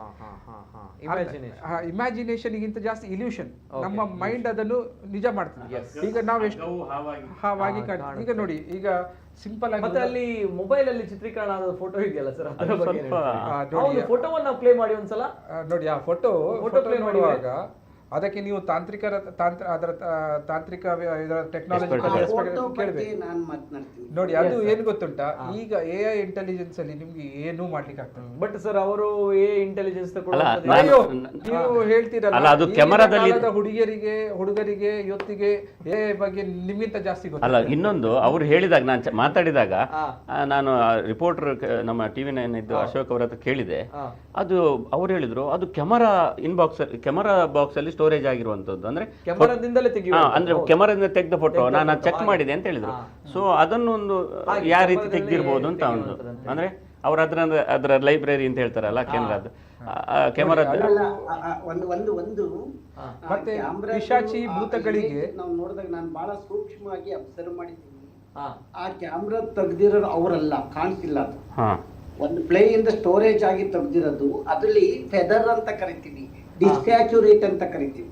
ಆ ಡಿಸ್ಯಾಚುರೇಟ್ ಮಾಡಿ ಫೆದರ್ ಮಾಡಿ ಮಾಡ್ಕೊಂಡಿರೋಂತ ಒಂದು ಇಮೇಜ್ ಅಷ್ಟೇ. ರಿಯಲಿ ನಮ್ಮ ಪತ್ರಕರ್ತರು ಹೇಳಿದ್ರಲ್ಲ, ಆ ಮೂಲ ಹುಡುಕಿದಾಗ ಇದು ಕೂಡ ಗೊತ್ತಾಗ್ಬಿಡುತ್ತೆ. ಖಂಡಿತ ಗೊತ್ತಾಗುತ್ತೆ. ಮೂಲ ಹುಡುಕ್ಬೇಕಾಗಿದೆ. ಇವತ್ತು ನನಗೆ ಮನಃಶಾಸ್ತ್ರಜ್ಞರು ಎಷ್ಟು ಚೆನ್ನಾಗಿ ಮಾತನಾಡಿದ್ರು. ನಾನು ಇನ್ನೂ ಒಂದು ಹೇಳುವಂಥದ್ದು, ನಾವು ಪ್ರತಿನಿತ್ಯ ಇದನ್ನೇ ಸಮಸ್ಯೆ ಬಗೆಹರಿಸ್ತಾ ಇದ್ದೀವಿ. ಅವರು ಒಬ್ರು ಹೇಳಿದ್ರು 7 ದೆವ್ವಗಳು ಬಂತು. 7 ದೇವ್ರುಗಳು ಬಂದಿರೋರು ನಮ್ಮ ಹತ್ರ, ಅವ್ರಿಗೆ ಮೈ ಮೇಲೆ ದೇವ್ರುಗಳು ಬಂದಿರೋರು. ಅದ್ರ ಹಿಂದೆ ಏನೋ ಇದೆ, ಅದನ್ನ ನಾವು ಹುಡುಕ್ಬೇಕಾಗಿದೆ. ಇವತ್ತು ನಾವು ತಂತ್ರಜ್ಞಾನವನ್ನ ನಮ್ಮ ಮನಸ್ಸಿಗೋಸ್ಕರ ನಮ್ಗೆ ಹೆಂಗ್ ಬೇಕು ಇಮೇಜ್ ಬಿಲ್ಡ್ ಮಾಡ್ತೀವಿ, ಇನ್ನೊಂದು ಮಾಡ್ಕೊಡ್ತೀವಿ ಅನ್ನೋದಾದ್ರೆ ಇವತ್ತು ಯೋಚನೆ ಮಾಡ್ಬೇಕಾಗಿದೆ. ನಾವು ಸರಿಯಾಗಿ ಜಾಗೃತರಾಗ್ಲಿಲ್ಲ ಅಂದ್ರೆ ಇಂಥ ಘಟನೆ ಈಗ ಸಣ್ಣದಾಗ ನಡೀತಾ ಇದ್ದೇವೆ. ಮುಂದೆ ಇದನ್ನೇ ಬಳಸ್ಕೊಂಡು ನಮ್ಮ ಪ್ರಿವೇಸಿಯನ್ನ ಕಿತ್ಕೊಳ್ಳುವಂತ ಮೂಮೆಂಟ್ಗೆ ಹೋಗ್ತಾ ಇದೀವಿ ನಾವು. ಇದನ್ನ ನಾವೆಲ್ಲ ಅರ್ಥ ಮಾಡ್ಕೋಬೇಕಾಗಿದೆ. ನಿಜ ಸರ್. ಎಸ್ ಸರ್, ಬರ್ತೇನೆ. ಜೊತೆಗೆ ಬಹಳಷ್ಟು ಕರೆಗಳಿವೆ. ಮತ್ತೊಂದು ಕರೆ ಇದೆ. ಹಲೋ ಸರ್, ನಮಸ್ತೆ. ನಮಸ್ತೆ ಸರ್, ತಮ್ಮ ಹೆಸರುಲಿಂದ ಸರ್? ಸುಜಿತ್ ಅವರು ಸುರತ್ಕಲ್ಲಿಂದ. ಸ್ವಲ್ಪ ವಾಯ್ಸ್. ಓಕೆ ಸುಜಿತ್ ಅವರೇ ನಮಸ್ತೆ, ಮಾತಾಡಿ ಸರ್, ಏನ್ ಹೇಳ್ತೀರಿ? ನಮಸ್ಕಾರ. ನಮಸ್ಕಾರ. ಪಲ್ಲೆ ಸರ್, ಹೇಳಿ ಸರ್. ಓಕೆ.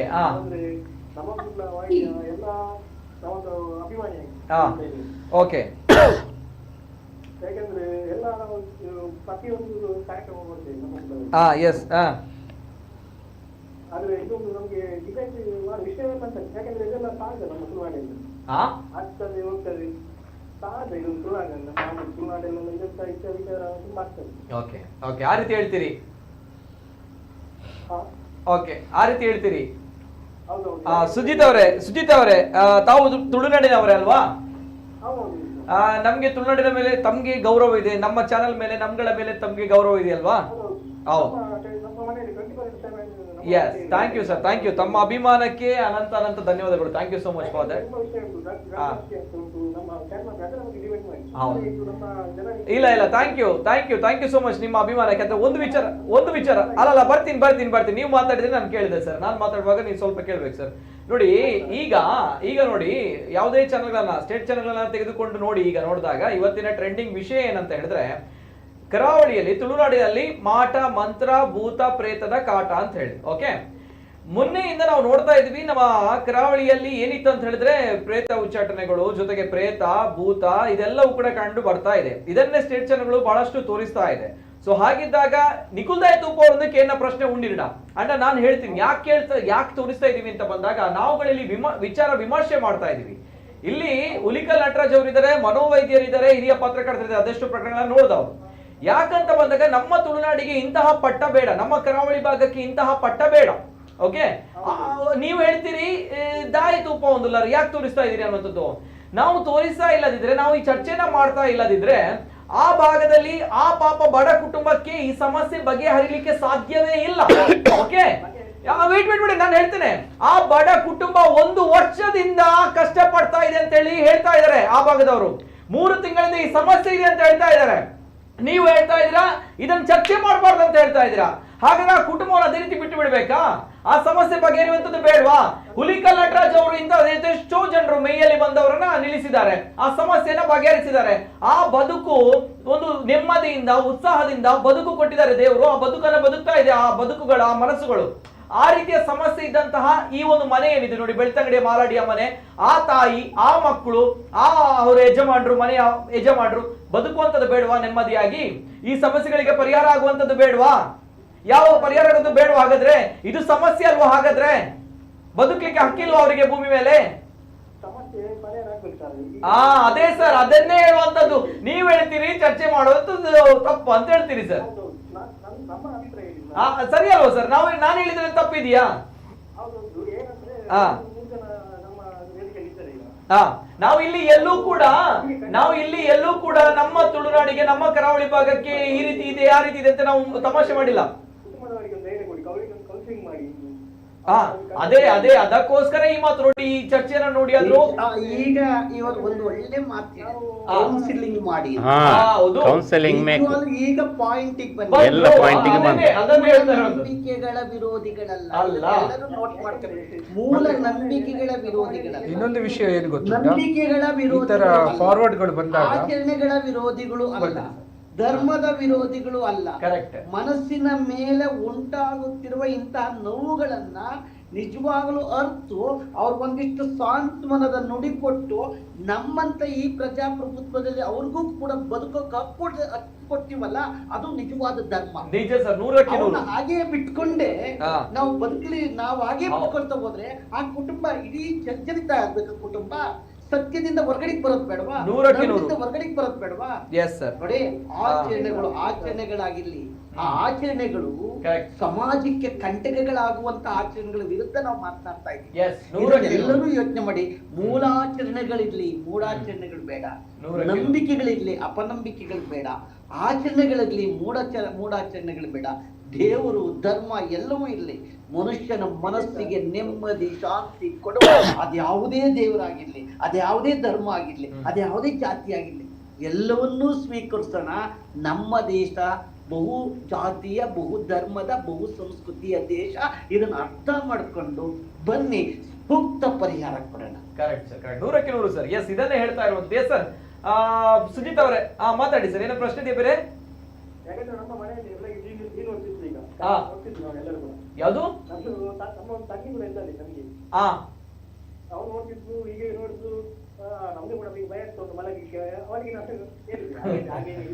ಓಕೆ, ಇದು ವಿಚಾರ ಅಲ್ಲಿದೆ. ಓಕೆ, ಏನು ಗೊತ್ತುಂಟ, ಫಾರ್ವರ್ಡ್ಗಳು ಬಂದಾಗ ವಿಶ್ಲೇಷಣೆ ಮಾಡದೆ ಫಾರ್ವರ್ಡ್ ಮಾಡಬಾರ್ದು.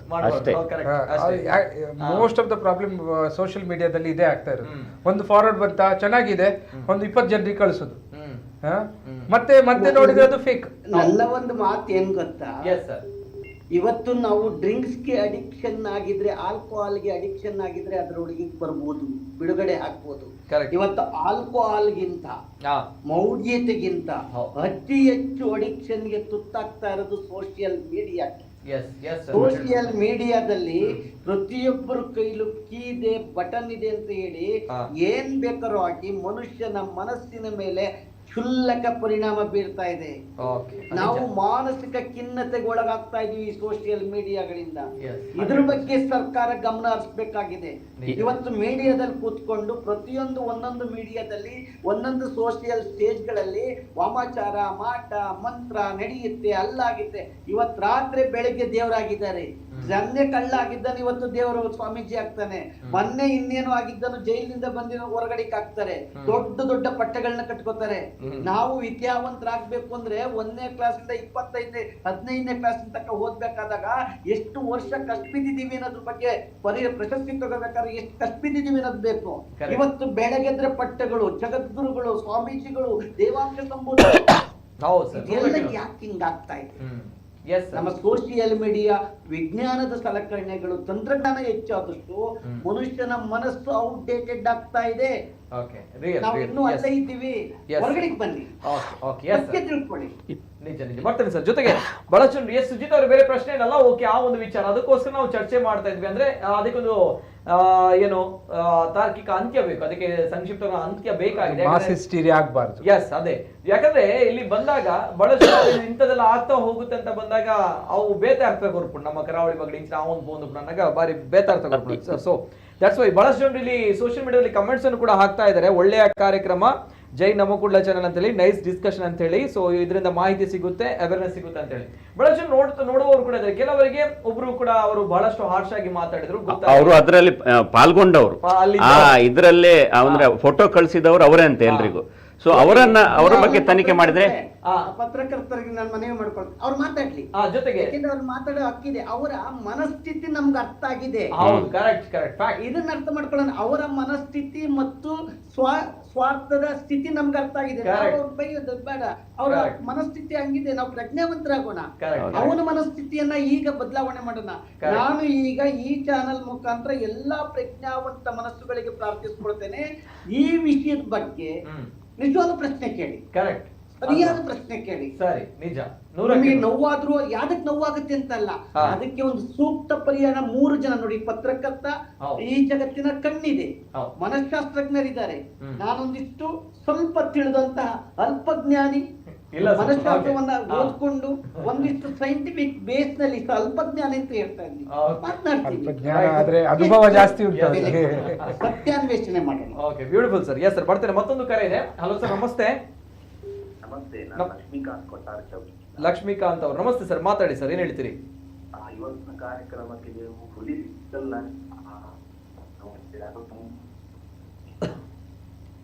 ಹೇಳಿ ಸರ್. ನೆಟ್ವರ್ಕ್ ಇಲ್ಲ, ತಮ್ಮ ನೆಟ್ವರ್ಕ್ ಸ್ವಲ್ಪ ಇಶ್ಯೂಸ್ ಇದೆ ಸರ್, ಕೇಳ್ತಾ ಇದೆಯಾ ಸರ್? ಕೇಳ್ತಾ ಇದೆಯಾ ಧ್ವನಿ? ಇಲ್ಲ.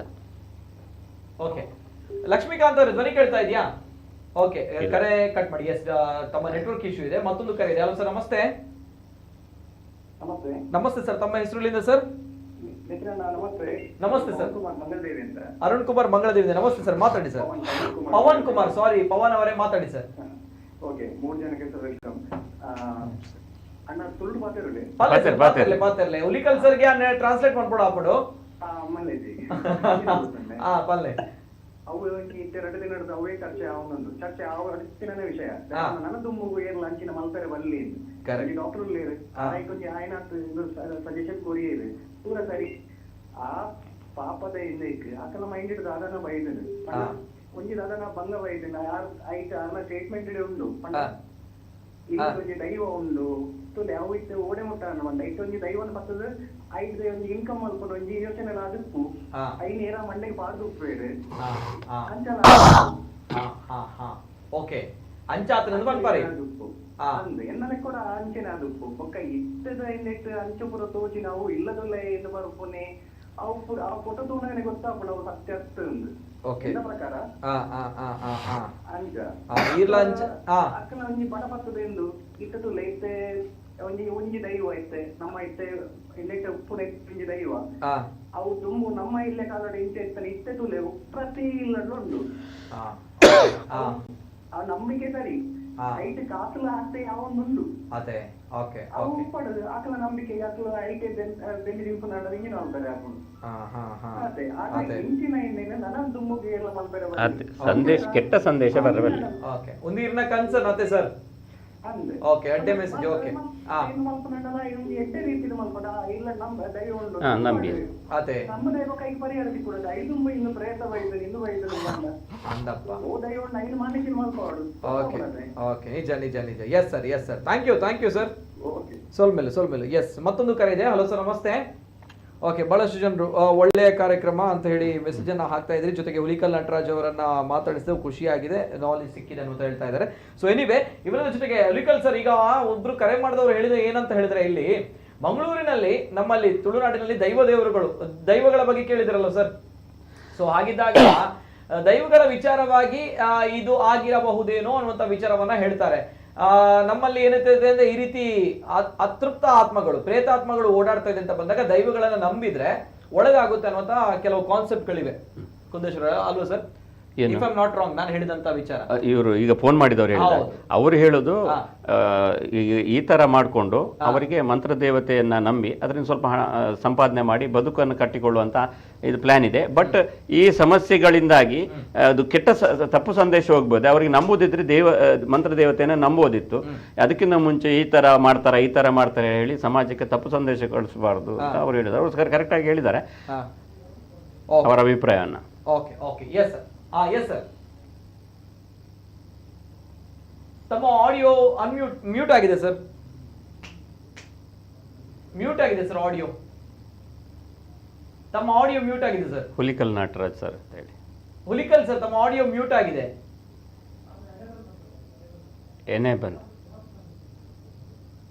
ಎನೇಬಲ್ ಮಾಡಿ ಸರ್. ಕೇಳ್ತಾ ಇಲ್ಲ. ತಮ್ಮ ಆಡಿಯೋ ಮ್ಯೂಟ್ ಆಗಿದೆ ಸರ್.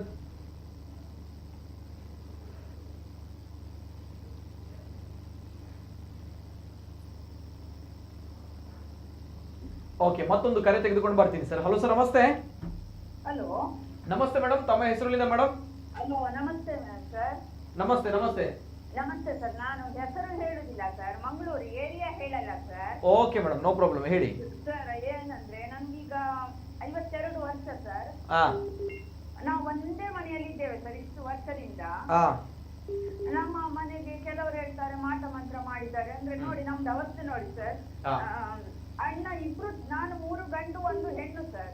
ಹಾ, ಇಬ್ರು ಅಣ್ಣನವರು ತೀರಿ ಹೋದ್ರು ಸರ್. ಹಾ, ಒಬ್ಬ ಅಣ್ಣ ಹುಷಾರಿಲ್ಲದೆ ಇದ್ದಾರೆ ಸರ್. ನಾನು ಈಗ ನನ್ನ ಅವಸ್ಥೆ ಹೀಗೆ ಆಗಿ ನನ್ಗೀಗ ನಿಮ್ಮ ಎದುರು ಹೇಳಲಿಕ್ಕೆ ಸರಿ ಆಗಲ್ಲ ಸರ್. ಹಿಂದಿನಿಂದ ನನ್ಗೆ ಅವರಿಬ್ಬರಿಂದ ನನ್ಗೆ ಏನಾದ್ರು ಹೆಲ್ಪ್ ಮಾಡ್ಬೋದು. ಅವರು ಡಾಕ್ಟರ್ ಮತ್ತೆ ಇನ್ನೊಬ್ರು ಇದ್ದಾರಲ್ಲ ಫಸ್ಟ್ ಅಲ್ಲಿ ಪವಾಡ. ಹೌದು, ನಮ್ಮ ಇವರು ಹುಲಿಕಲ್ ಸರ್ ಅವರು. ಹೌದಾ?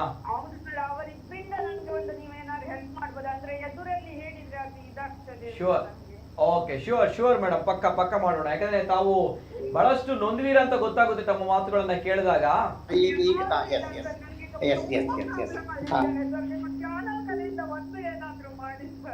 ಓಕೆ ಓಕೆ ಓಕೆ, ಸರಿ ಮೇಡಮ್, ಇಲ್ಲ ಅಳ್ಬೇಡಿ, ಅರ್ಥ ಆಯ್ತು. ಹಾ, ಓಕೆ. ನಟರಾಜ್ ಸರ್ ಬರ್ತೀನಿ. ನಟರಾಜ್ ಸರ್ ಕೇಳ್ತಾ ಇದೆಯಾ ಸರ್? ಎಸ್, ಕೇಳಿಸ್ತಾ ಇದೆ. ಓಕೆ, ಈಗ ಆ ತಾಯಿ ಮಾತಾಡಿದ್ದು ಎಸ್ ಹೇಳಲ್ಲ ಅಂದ್ರೆ ಎಸ್, ವೆರಿ ಗುಡ್. ನಮ್ಮ ಮನಃಶಾಸ್ತ್ರದಲ್ಲಿ ಯಾವುದೇ ಮಾನಸಿಕ ತುಮಲಗಳು ಉಂಟಾದಾಗ ಕೌಟುಂಬಿಕವಾಗಿ ಹೊರಗಡೆ ತರ ಆಗಿಲ್ಲ, ಅವರು ಒಳಗಡೆನೆ ಇರ್ಬೇಕಾಗಿದೆ. ಇವತ್ತು ಮನಸ್ಸಿಗೆ, ದೇಹಕ್ಕೆ ಹೇಗೆ ಕಾಯಿಲೆ ಬರುತ್ತೋ ಹಾಗೆ ಮನಸ್ಸಿಗೆ ಕಾಯಿಲೆ ಖಂಡಿತ ಬರುತ್ತೆ. ಆದ್ರೆ ದೇಹಕ್ಕೆ ಕ್ಯೂರ್ ಮಾಡ್ಕೊಳ್ಳೋ ಶಕ್ತಿ ಇರುತ್ತೆ, ಮೆಡಿಸಿನ್ ಇದೆ, ಎಲ್ಲ ಇದೆ. ಮನಸ್ಸಿಗಿದೆಯಲ್ಲ, ದೇವರೇ ಬಂದ್ರು, ಭಗವಂತನೇ ಬಂದ್ರು, ದೆರಗಿಳಿದ್ರು, ಆ ಮನಸ್ಸು ಬದಲಾಗಬೇಕಾಗಿದೆ. ಆ ಮನಸ್ಸು ಒಂದಿಷ್ಟು ಸಮಾಧಾನ ತಗೊಳ್ಬೇಕಾಗಿದೆ. ಆ ಮನಸ್ಸಿಗೆ ಸಮಾಧಾನದ ಸರಕು ನಾವಾಗ್ಬೇಕಾಗಿದೆ. ಈಗ ಆ ಕುಟುಂಬದ ಅಮ್ಮ ಹೇಳಿದ್ರಲ್ಲ, ನನ್ನ ಪರ್ಸನಲ್ ನಂಬರ್ ತಗೊಳ್ಳಿ, ನಾನು ನಿಜವಾಗ್ಲೂ ಆ ಮನೆಗೆ ಹೋಗ್ತೀನಿ. ಆ ತಾಯಿ ನಮ್ಗೆ ಏನು ಕೊಡೋದು ಬೇಡ, ಆದ್ರೆ ನನ್ಗೆ ಒಂದಿಷ್ಟು ಗಾಡಿ ಹೋಗಿ ಬರೋ ಗಾಡಿ ಖರ್ಚನ್ನ ಅವರೇ ಬುಕ್ ಮಾಡ್ಲಿ ನನ್ಗೆ. ಯಾಕೆಂದ್ರೆ ನನಗೆ ಆ ಶಕ್ತಿ ಇಲ್ಲ. ನನಗೆ ಬರೋದು 38,000 ರೂಪಾಯಿ ಪೆನ್ಷನ್ ಬರುತ್ತೆ. ಅಥವಾ ನೀವು ನಿಮ್ಮ ಇದರಿಂದ ಕರ್ಸಿದ್ರೆ ಆ ತಾಯಿಗಾಗೋ ನೋವನ್ನ ಪ್ರಾಮಾಣಿಕವಾಗಿ ಹೇಳ್ತೀನಿ. ಸರಿ ಸರ್, ಎರಡನೇ ವಿಷಯಕ್ಕೆ ಬರ್ತೇನೆ. ದೈವದ ಸಂಕೇತ ಇದಿದೆ, ಆಚರಣೆಗಳು, ದೇವರ ಆಚರಣೆಗಳು ಇದೆ ಅಂತ ಏನ್ ಹೇಳ್ತೀವಿ. ದೇವರು ಮತ್ತು ದೈವದ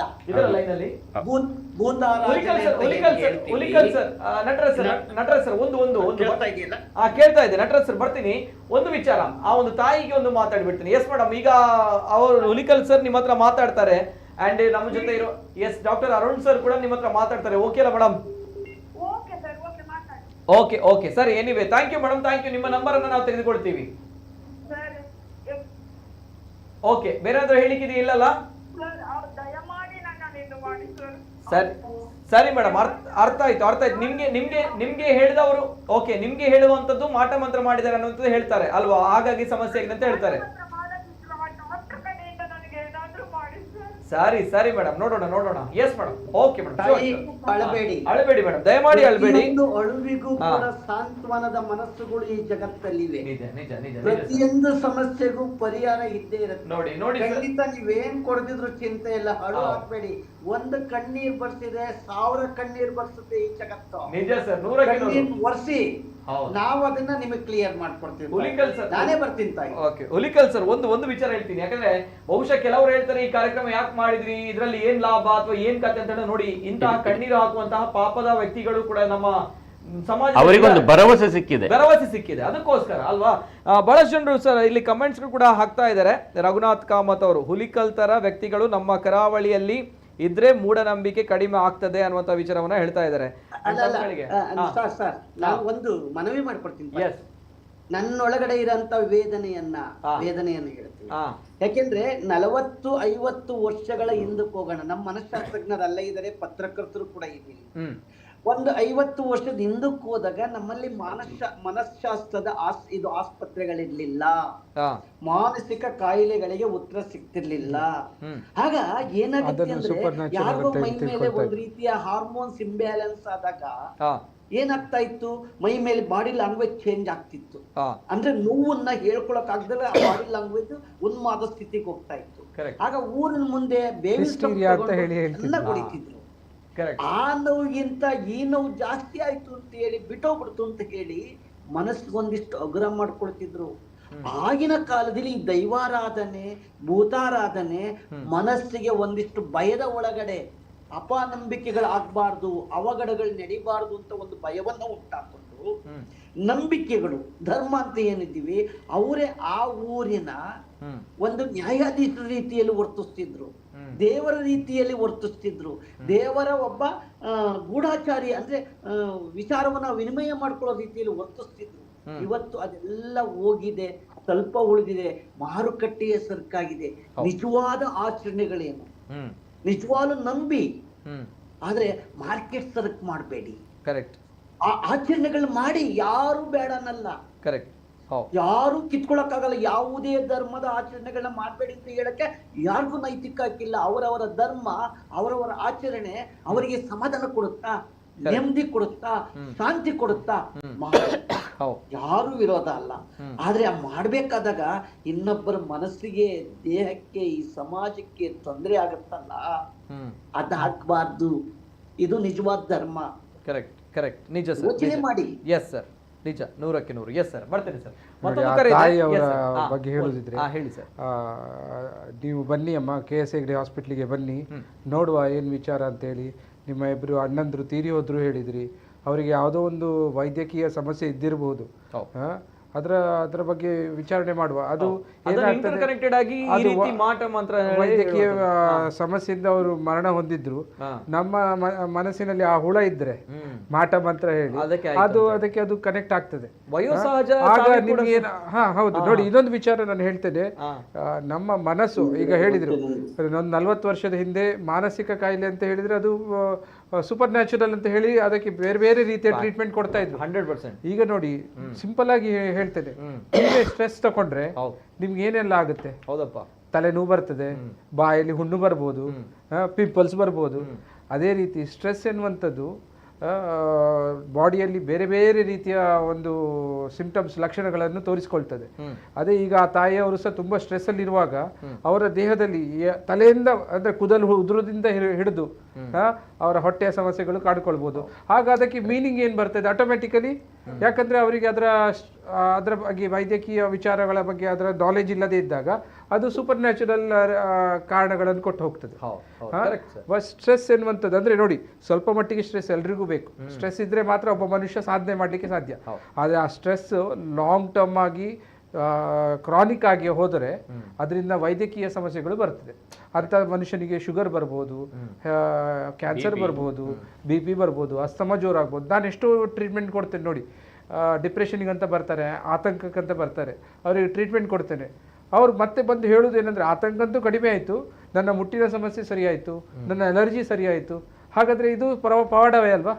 ನಿಜ ನಿಜ ಹಾಗೆ ಇಲ್ಲಿ ನೋಡಿ, ಏನೋ ಒಂದು ನಂಬಿಕೆ ಇರ್ತದೆ, ಅದರೊಟ್ಟಿಗೆ ಸ್ಟ್ರೆಸ್ ಆಗುವಾಗ ಅವರಿಗೆ ವೈದ್ಯಕೀಯ ಸಮಸ್ಯೆಗಳು ಬರ್ತದೆ.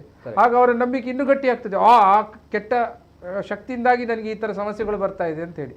ಹಾಗಾಗಿ ನಾವು ಮನಸ್ಸನ್ನು ಸ್ಟ್ರಾಂಗ್ ಮಾಡಿದ್ರೆ ಯಾವ ಕೆಟ್ಟ ಶಕ್ತಿಗಳು ತಾಗುದಿಲ್ಲ. ಆ ಹುಲಿಕಲ್ ನಟರಾಜ್ ಅವರು ಹೇಳಿದಾಗೆ, ನೀವು ನನ್ನ ಮೇಲೆ ಮಾಡಿ ವಾಮಾಚಾರ ಅಂತ ಹೇಳಿ ಕರೆಕ್ಟ್ ಹೇಳಿದ್ರಿ.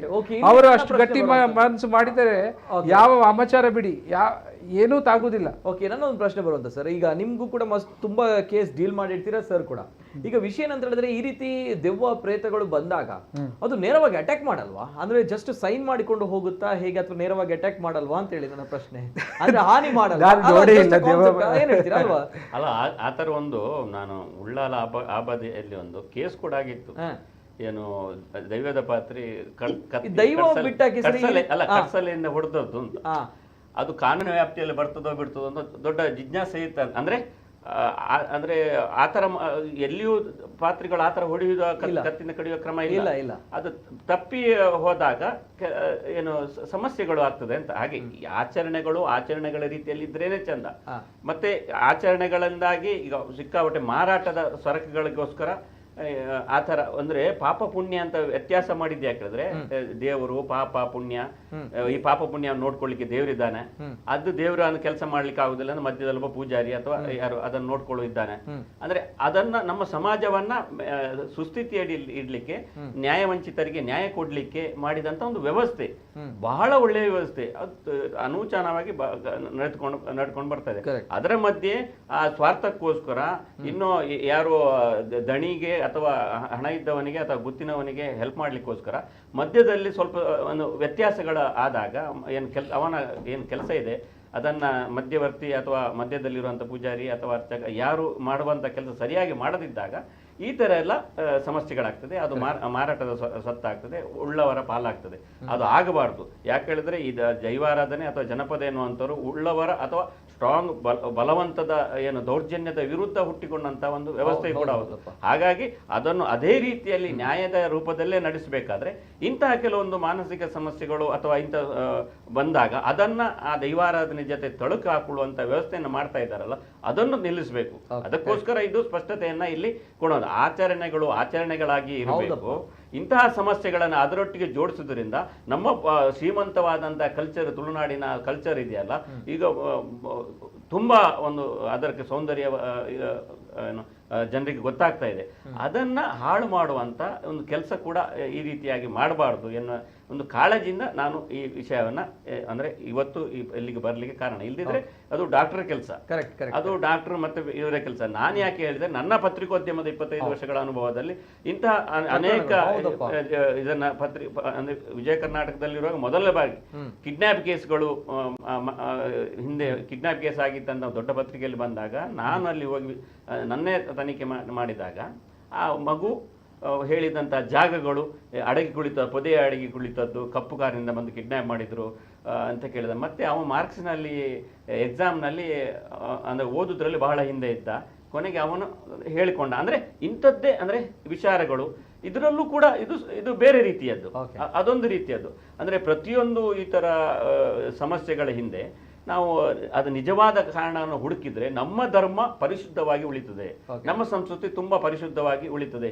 ಇಲ್ಲವಾದ್ರೆ ಹೊರಗಿನ ದೇಶದವರು ಆಡಿಕೊಂಡಾಗೆ ಈಗ ಏನು ಪ್ರೇತ ಉಚ್ಚಾಟನೆ ಅಂದ್ರೆ ಅಥವಾ ಪ್ರೇತಗಳಿಗೆ ಏನು ಅಲ್ಲಿ ಬೆಂಕಿ ಸುಡ್ತಾ ಇದೆ, ದೈವಗಳಿಗೆ ಜೊತೆ ಇದೆ ಅಂತೆ, ಆ ತರ ಕೆಟ್ಟದಾಗಿ ಬೇರೆ ಕಡೆ ಬಿಂಬಿತ ಆಗ್ತಾ ಇರುವಂತ ಅದನ್ನ ನಿಲ್ಲಿಸಬೇಕು.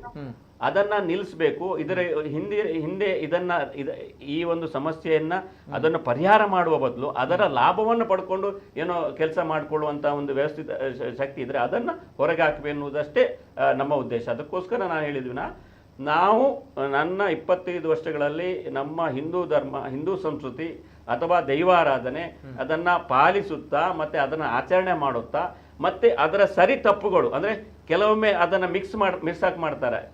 ಈಗ ಅತಿಯಾದ IT ಬಾಬಾನೇ ಇರ್ಬೋದು ಉದಾಹರಣೆ. IT ಬಾಬನ ಬಗ್ಗೆ ಅತಿಯಾದ ವಿಜೃಂಭಣೆ ಆಯ್ತು. ಕೊನೆಗೆ ಅವ ವರ್ಲ್ಡ್ ಕಪ್ ಗೆಲ್ಸಿದ್ದು ನಾನೇ ಐಡಿಯಾ ಕೊಟ್ಟದ್ದು ಅಂತ ಹೇಳುವಾಗ ಅಲ್ಲಿಗೆ ಎಲ್ಲ ಟುಸ್ ಆಯ್ತು. ಅಂದ್ರೆ ನಾವು ಒಂದು ಅರ್ಥ ಮಾಡ್ಕೊಳ್ಬೇಕು. ಅಂದ್ರೆ ಬೇಸಿಕಲಿ ನಾವು ಒಂದು ಹೇಳಿದ ಕೂಡ ಎಲ್ಲೋ ಅಂತ ಕಣ್ಣು ಮುಚ್ಚಿ ಅಡ್ಡ ಬೀಳುವುದನ್ನ ಬಿಟ್ಟು ನಮ್ಮ ಸಂಸ್ಕೃತಿ ಜನಪದ ಇದನ್ನ ಕಲೆ ಧರ್ಮ ದೈವ ಎಲ್ಲವನ್ನ ನಂಬುತ್ತಾ ಅದನ್ನ ಲಾಭ ಮಾಡಿಕೊಳ್ಳುವವರು ಮತ್ತೆ ಅದನ್ನ ಹಾಳು ಮಾಡುವವರು, ಇದರ ವ್ಯತ್ಯಾಸವನ್ನ ನಾವು ಸ್ಪಷ್ಟವಾಗಿ ಗಮನಿಸುವ ಕೆಲಸ ಮಾಡದಿದ್ರೆ ಈಗ ಇದೇ ರೀತಿ ಕೆಲವರು ಏನು ವಿಚಿತ್ರವಾಗಿ ಮಾತಾಡುವ ಸಾಧ್ಯತೆ ಇದೆ. ಕೊನೆಯದಾಗಿ ಒಂದು ಕರೆಯನ್ನು ತೆಗೆದುಕೊಳ್ತೀನಿ. ತದನಂತರ ಸಮಯದ ಅಭಾವ ತುಂಬಾನೇ ಇದೆ, ಹಾಗಿದ್ದಾಗ ಕಾರ್ಯಕ್ರಮವನ್ನ ವೈಂಡ್ ಅಪ್ ಮಾಡ್ತೀನಿ. ಲಾಸ್ಟ್ ಕಾಲರ್ ಇದ್ದಾರೆ. ಹೌದು ಸರ್, ನಮಸ್ತೆ. ನಮಸ್ತೆ ಸರ್, ಧ್ವನಿ ಕೇಳ್ತಾ ಇದೆಯಾ ಸರ್? ನಮಸ್ಕಾರ ಸರ್, ನಮಸ್ಕಾರ. ತಮ್ಮ ಹೆಸರುಲಿಂದ ಸರ್? ನಮಸ್ಕಾರ ಸರ್, ಪಲ್ಲೆ ಸರ್, ಪಾತೆಲ್ಲ ಸರ್. ನಮ್ಮದ ಆಪುನಂದಾಗ್ಲೇ ಸಹಾಯ ಮಾಡ್ಬೋದು, ಇನ್ನು ನಮ್ಮ ಬುಡ್ದು ಬಿಡು ಅಂದಪ್ಪ ಬುಡ್ದು ಬಿಡ್ರೆ ಜಾಗ್ಲೇ ಸಹಾಯ ಮಾಡ್ಬೋದು. ಅಕ್ಲನ ಏರು ಮಂಡ್ಯ ತಿಂತೀರ ಅವು ಎಂಗ್ಲೇ ಗೊತ್ತು. ದೈವ ದೇವೇರು ನಂಗೆ ಉಪದ್ರ ಮಲ್ಪರಬೇಕು, ನಮ್ಮನ್ನ ಎಟ್ಟೆ ಮಲ್ಪರಪ್ಪು ನೂದೆಕು ನೂದು ಸರ್, ಯಾಲ ಇಂದನೇ ಬಂದ್ಬಿಡಿ. ನೂದೆಕು ನೂದು ಸತ್ಯ ಸತ್ಯ ಪಾತೆರ ಪಲ್ಲೆ ಸರ್. ದೈವ ದೇವೇರು ನಂಗೆ ನಮ್ಮ ದಯ ಗೊತ್ತಿನ ದೈವ ದೇವ್ರು ನಂಗೆ ಉಪದ್ರ ಏರ್ಲ ಮಲ್ಪೂಜೆ. ದೈವ ದೇವೇರಂತೂ ಉಪದ್ರ ಅನ್ಪೂಜೆ, ದೇವೇರ್ ನಂಗೆ ಉಪದ್ರ ಅನ್ಪೂಜೆ. ನಮ್ಮ ಅಕ್ಕನ ಕತ್ತೋರು ನಡಪುನ್ನು ದಯ ಬಂದಾಗ ಅಕ್ಕನ ನಂಗೆ ಉಪದ್ರ ಮಲ್ಪ ಅಕ್ಕನ ಉಪದ್ರ ಗ್ಯಾರಂಟಿ ಮಲ್ಪೂಜೆ. 100% ಬಕ್ಕ ಅಕ್ಕಲನಿ ಪಾಪ ಅಕ್ಕಲನಿ ಏರು ಬಂದ ಮೇಲೆ ಇಂಜಿನ ಮಂಡ್ಯದ ಇಂತೆನ್ಯ ನಂಗೂ ಗೊತ್ತು. ಸರಿ, ಬುಧರದ ಮಂಡರೆ ರವಿ ರವಿ ಸರ್ ತುಲೆ ಯಾಲ ದೈವ ದೇವರ ಮಂಡ್ಯ ನಿಂತೇರ ఆయన పద్ధతి 4 పెట్టుబడు 10 అదే కుర్చీ మారింది అవని కూడా నిజి అప్పుడు అవని పొడిచి పగల అవ బొర్చర్ దాదాన పాప అక్కలనే దాదాన మండ్య అక్కలనే మండ్య సుత్తి అక్కలనే ఏద మండ్య తిందు పెరిచిన పాప అంచవరెక్కి అక్కలు అదే ಒಂಜಿ ರಂಡಿ ಪಾತೆರ ಬಂದರಿ ನಮ್ಮ ಕೆಂಗಿನ ಸಾಧಿನಾಡ್ರೆ ಅಕ್ಕಲನೆ ಅಡ್ಡೆ ಅನ್ಪೋನ ಅಂದಪ್ಪ ನಿಜ ನಿಜ ಬೊಕತುಲೆ ನಮ್ಮಲ ದೈವ ದೇವರೇ ನಮ್ಮನ ಅಕ್ಕುಲೆ ಅಂಚ ದುಪ್ಪನಾಗ ನಮ್ಮ ಈರ್ಪನ ಕರೆಕ್ಟ್ ನೂದೆಕ್ ನೂದು ದೈವಲ್ ನಮ್ಮನ್ ಪೋಡಿಗಟ್ಟವನೋಡು ನಮ್ಮ ಕಷ್ಟ ಕೊರ್ಪನೋಡು ಅಂತರ ಮಲ್ದಿನ ಇಜ್ಜೆ ಇಜ್ಜಪ್ಪ ಅಂದ ದೇವೇರ್ ನಂಕದಾಲ ಅನ್ನೇ ಮಲ್ದಿದ್ದೀರ ಒಕ್ಕಡೆ ನಮ್ಮ ಚಾನ್ಸೇ ಇಜ್ಜಿ ಅಂದ ಅಂಚ ಮಲ್ದಿರ ಇಂಚ ಮಲ್ದಿರ ದಾಲ ಮಲ್ದಿದ್ದೀರ ಅಂದಪ್ಪ ದೈವ ಎಡ್ಡೆನೆ ಮಲ್ದಿನ ವಿನ ಅಗೋಳ ಹಾಂಗ್ ಮಲ್ಪೋಕೆ ದೈವಲಿನ ನಮ್ಮ ಕುಟುಂಬದ ಸದಸ್ಯರ್ಲಕ ಆರಾಧನೆ ಮಲ್ಪ ಇಂಚಬ್ರ ನಮ್ಮ ಪಾತ್ರನೆ ನಮಗೆ ದೈವ ದೇವೇರು ಅಂಚಿನ ಒಂಜಿ ದೈವಲಿನ ನಮ್ಮ ಇಂಚ ಕುಟುಂಬ ನಮ್ಮ ಇಂಚ ಕೋನಪ ನಮ್ಮ ನಮ್ಮನೆ ಇಂಚ ಬೊಕ